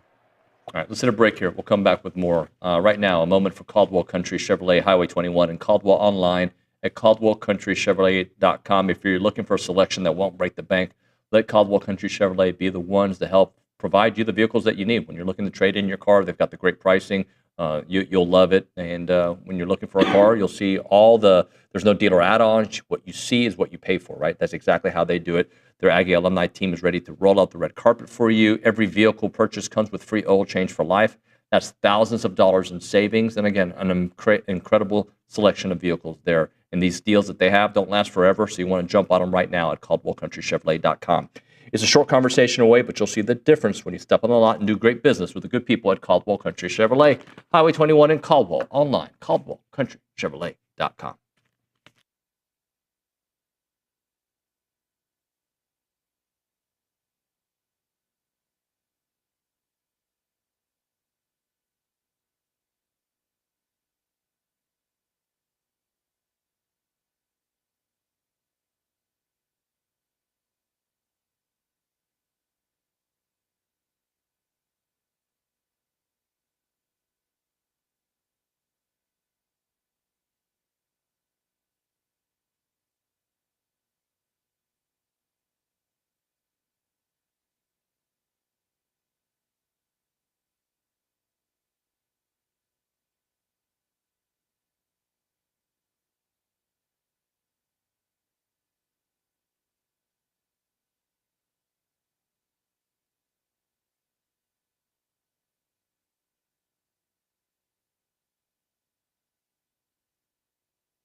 TexAgs Live, presented by David Gardner's Jewelers Rollo Insurance Studio. Billy's with us. What'd you think of what you heard from the podium yesterday, and maybe some of the behind-the-scenes things of just the team's mindset as they prepare for their fall camp to open up in 2 We weeks? talked about it yesterday, right at the end. That's how I felt. I felt like the team, they played well enough last year, and this is how Elko, you heard him, he talks Framed it about that it. way, He's yeah. like, guys, to the media, like, it's kind of what I've been saying the whole offseason. No, they did not finish. No, losing to Texas at home and not scoring an offensive touchdown is not excusable. Yes, everyone should be disappointed. Yes, they should have beat Auburn. But let's not forget games 1 through 8. And I do mean even 1, because of what Notre Dame ended up being. And because you watch that game and go, man, they were tied. Could have. I wouldn't say should have. They could have beaten. They were tied with 2 minutes to go. The team that played for the national title. And then LSU and Missouri and on the road at Florida. And not that Mississippi State, like I said earlier, they're no good, but that's a place that has always bothered A&M. So they cleared a hurdle. They continued, they went and won in Jerry World like all A&M teams do. That start was outstanding. The finish was disappointing. The season in its totality was a very, very solid and encouraging year 1 under a first-year head coach in the SEC, period. We don't like the taste, the end of it left in our mouth, and that's fine. But who's this guy on the cup? No coffee, no can do. What's the buzz? But yeah, so I thought the mindset is we saw what we can do. We showed each other what we're capable of. The guys in this locker room know what we can accomplish. We also ate some humble pie down the stretch. We're disappointed. Armage, that quote that went around, I think, so stupid that Texas is trying to make a deal of it. He was obviously just annoyed at the framing of the question, which was just set up. You're playing against the greatest players in the world next Thanksgiving. How do you plan to survive 4 quarters? That's basically what it was. So anyway, but his answer is basically like, and you heard it from Torian and you heard it from Will Lee. We know that wasn't our best effort. And obviously when that happens, the other team has a lot to do with it. But we know that wasn't our best effort, and we still had a chance. Nobody said they should have or would have won it. We were still in that game, and and it's somebody came at you on Twitter like that was Texas controlled the game. Texas A&M had their chances in the fourth quarter. Well, my thing is, and I said this: if you're a Longhorn, raise your hand if you didn't think when it was 2nd and goal at the 1, you don't look at the scoreboard and go, damn, it's about to be 17-14 with 6 minutes left. And if you know football, you know how that goes. We've seen it on the flip side way too many times, whether it's against great teams or teams that have no business beating A&M. And that night, A&M really had no business finding themselves in that position, and they did because they created a couple turnovers, they blocked a punt. And you look and you go, damn, there's no way if you're a smart Longhorn fan that you don't look, you're not watching that game going, if they score here, this is dicey because the offense hasn't done much. They haven't scored in the second half. And if they get a stop and the ball back, they're going to get it last. They're going to get the last shot at this. And we've controlled the whole freaking game. And we should have put them away early, and we didn't. That's what I think a ball-knowing, burnt orange fan would have been thinking in that moment. Now you're hoping, hey, a false start kills them. A fumble, they happen at the 1. And, oh, by the way, we got a great defense. We could do it. But you had to stop them 3 times. To their credit, they did. But at that moment, it's not crazy at all to say A&M had a chance late. To steal it, that's what would have happened. It would have been a steal. And they still, it wasn't a sure thing. I never thought it was. But what Armage said and what Willie said and what Torian keeps saying, they're like, we know we're better than how we finished. We saw how well we were playing prior to South Carolina, and we know we didn't do a good enough job of sustaining and maintaining that, and that has been our focus and our emphasis this offseason. And you hear them talk, and I hear people I talk to, and that has been something ingrained in them is we've got to finish. We got to do a better job of finishing drives, hence the the fourth down stuff. Right. We got to do a better job of finishing games. Auburn, USC, and South Carolina, where they went into the half tied and then got nothing. And we got to do a better job of finishing the season if we're put in a position to do that next year. I think that was the message that I got, and the message I got from Coach Elko. So this seems like a more serious football team than a lot of them I've seen. Like they seem like they get it. And I also think that's part of what went into Mike Elko and the choices of who he brought up here. Yeah. These guys projected and presented that. And from Elko, I think the more you hear him as this offseason goes on, I can tell the more bullish he is on his football team. The more he learns about them through the portal, the lack of portal exits, the additions, the midterm true freshman, which is almost the whole class, all the way through spring ball. Like, I think the more he's learned about this football team, the more bullish he's gotten. And you can tell he's really excited about two things: the experience that he's got coming back, the old players, the guys that have played a ton, and then also the NFL football players that are going to be in the room. By NFL, most of those guys were there last year too. So, but he's talking about guys that are their next step is the NFL. So they're going to play one more year of football, and they're going to be in the NFL this time, next year. Which you get enough of those on a football team, you're going to win a lot of games, and you kind of have to have that. You don't kind of. You have to have that to win in this conference. Well, I should probably move on because it's time for a break, but I'm going to read this because Pete Thamel, something you've said on the show many times, so I'm not, you've been saying it. Interesting nugget from Texas A&M's Mike Elko, who says winning the SEC typically means having around 13 NFL draft picks. We should get to double-digit NFL draft picks this year.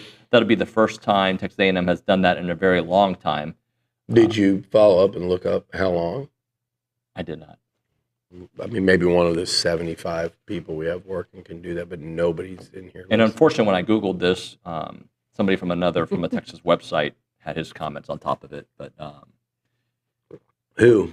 Your boy Bobby Burton. What did he say? Very talented team. Talent, however, has not been the problem in College Station for a decade. It's true, not true. Like, yes, true in the standpoint of how they've recruited. Talent has not been a problem. He's not wrong there. And Bobby has covered recruiting forever. As long as longer than I've been in this. He is not wrong about that. The only time I thought talent was an issue at A&M was like 12 years. Really pre-SEC, like from when RC left, and then Mike Sherman got it there. It was there on offense. It was there for just 1 year on defense, and I don't even know how much of that was talent as much as experience. But they had enough talent, and that was just a one and done once they entered the SEC. Sumlin did a nice job of building up the talent. Yeah. You look at all these D linemen that Jimbo had drafted early on, and they were actually Sumlin recruits, ironically enough, because defense is what got them. And then Jimbo did a great job of recruiting talent. But where that's wrong, where that statement's wrong, is yes, it is a talented team, but it's not talented because of what the stars say and what the recruiting rankings over 4 years or whatever. What does Bud Elliott do? The blue chip ratio. What Mike Elko's talking about has nothing to do with all of that. So Armaje Reed Adams is counted amongst what he's talking about of those NFL draft pick guys. Yeah. Armaje's story is that, he's lost 100 pounds. He was recruited by Kansas, went up there and worked his way into becoming a better athlete, a better football player, and ended up at A&M. So he didn't have, those stars. I'm trying to think of other guys. Will Lee went to Kansas State in junior college. He's probably going to, he's almost certainly going to be a draft pick. Cassius Howell is one of those guys. He wasn't highly recruited and came from Bowling Green, where he developed as a player and then came here and is developing further.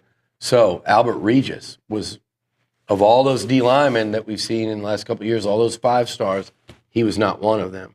So there's a bunch of examples I could give you there as to why that statement is half true, half false. And the reason it's false is because it's not really what Elko's talking about. He's not talking about recruiting. He's talking about the guys that have developed and are one step away from playing professionally.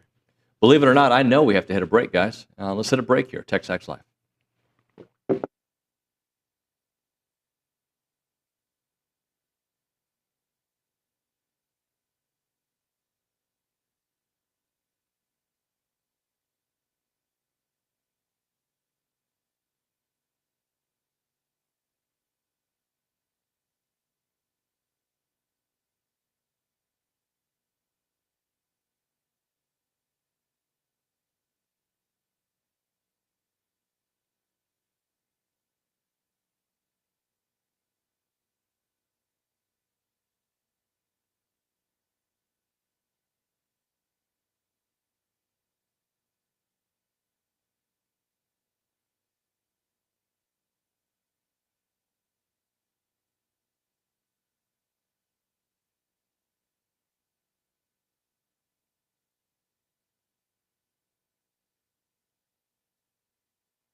TexAgs Live, presented by David Gardner's Jewelers Rollo Insurance Studios. So we did get a little information, thanks to Ag Engineering 12 for sending us Pete Thamel's follow-up tweet about typically get 13 NFL draft picks, and A&M feels like they can get double-digit this year. Pete Thamel tweets out some follow-up here from the fine folks at ESPN Stats Info. The only time A&M's had double-digit draft picks in the common draft era was in 1976. That had 17 rounds. A&M 7-round draft record is 7 picks in 2019. Okay. I think they'll top that this year. I do too. I mean, double digits, I'm not positive. I could definitely see it. We've had this exact conversation on this show. We did on the Luchador not long ago. I went through the actual names. First of all, the people I thought would go to the combine, then the ones I think would be drafted. And they'll definitely have a shot at 10, but I do think, as we sit here today, I'll say, yeah, I do think they'll break that record. I agree. So I teased this yesterday, that I was going to ask you today about it. Mm-hmm. Realistic expectations for a couple freshmen. Okay. Jerome Miles and Marco Jones. We know the need of having a big receiver, and we also saw flashes of brilliance, more than flashes, from Marco Jones in the spring game, right? Like, we knew he was that level of player. Well, not, was it 7 sacks, whatever it was, 6 sacks. But we saw it and again, that obviously isn't a real game, but like he flashed. His speed, his ability to get after the quarterback. So, can we have some realistic expectations for these guys this year? Yeah, I think so. And Miles, it's going to be harder because of where he came from, meaning the knee injury and getting, wasn't here for spring. Marco Jones is here in spring, not only the spring off season, but spring football and 15 practices with the pads on. So that's always a big advantage for any freshman coming in that hopes to play. It's a disadvantage when you can't. With that said, Jerome Miles is already turning heads. I think I mentioned this yesterday. Mm-hmm. He's 225 plus pounds and running among the fastest times, by their data out there. I think, I forget how much, 21, 22 miles an hour, like over 21, almost 22. He's really fast for a guy his size and is turning heads as a wide receiver already. So I hope so, because that would be a huge plus, because there was a time where A&M was trying to get Nick forget about Micah Hudson, guys. I'm just here to tell you. Now, I've said it then. Micah Hudson was going to be next year, if he could prove he loved football and prove he was willing to do it. Micah Hudson was that year and could have worked his way in this year. But the day he got here, when they had between Craver, Concepcion, Bussey, and Noah Thomas, all of those guys were going to be ahead, and potentially Ashton Bethel-Roman. Now, Micah Hudson's upside was as high as any of them. Yeah. But there was a reason he left Tech. There was a reason the Tech people acted like they didn't care. Good riddance, good luck with that. Now, all of a sudden, they love him again, celebrating and making up stories about, NIL and fist fights and things. And there's, I don't understand it, but to each their own. But there was a time when A&M had Noah Thomas and thought they were going to keep him. That was like a tug of war with Georgia, and there was a point in time where it looked like they'd keep him. And they were still recruiting to try to get Nick Anderson. So they lost Noah to Georgia and lost Nick to LSU. It's one of the only kind of negative points of the portal offseason for A&M was you just can narrow it down to they check every box except big receiver. And that's where they took an L. But they signed a 5-star. We're out, so you're watching A&M recruit these 5-star receivers right now.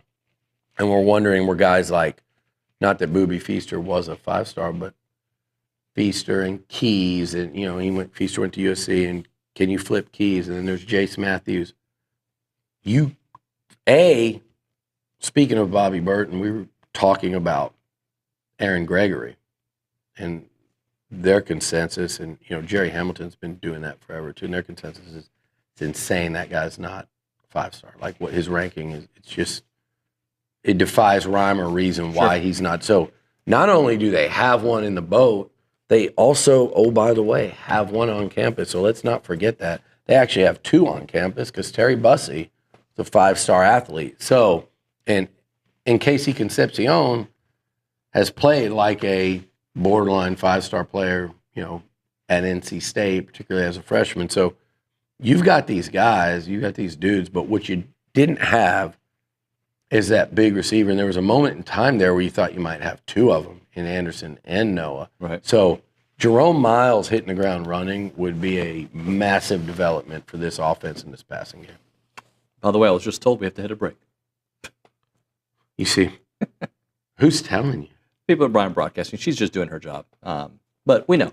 This sounds like a Louis power play. No, I think that he's trained them well. Like their brakes, we got to hit the brakes. But I'm aware. Trust me, I know. What do I do when it's time to hit a break, Billy? You start popping your wrists. I don't even know what you're breaking doing. a stick. Break it. Well, that would be that. I've never. This is where it started, but I didn't want to do both hands. I wanted to kind of hide it. If you can break a twig like a stick like that, then man, get me on your Nunchuck. forearm. Yeah. Martial Arts Nunya. We'll be back.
Three minutes left here on TexAgs Live. See, I know the time. We're presented by David Garner's Jewelers Rollo Insurance Studio. We go back to the Angry Elephant News and Social Center.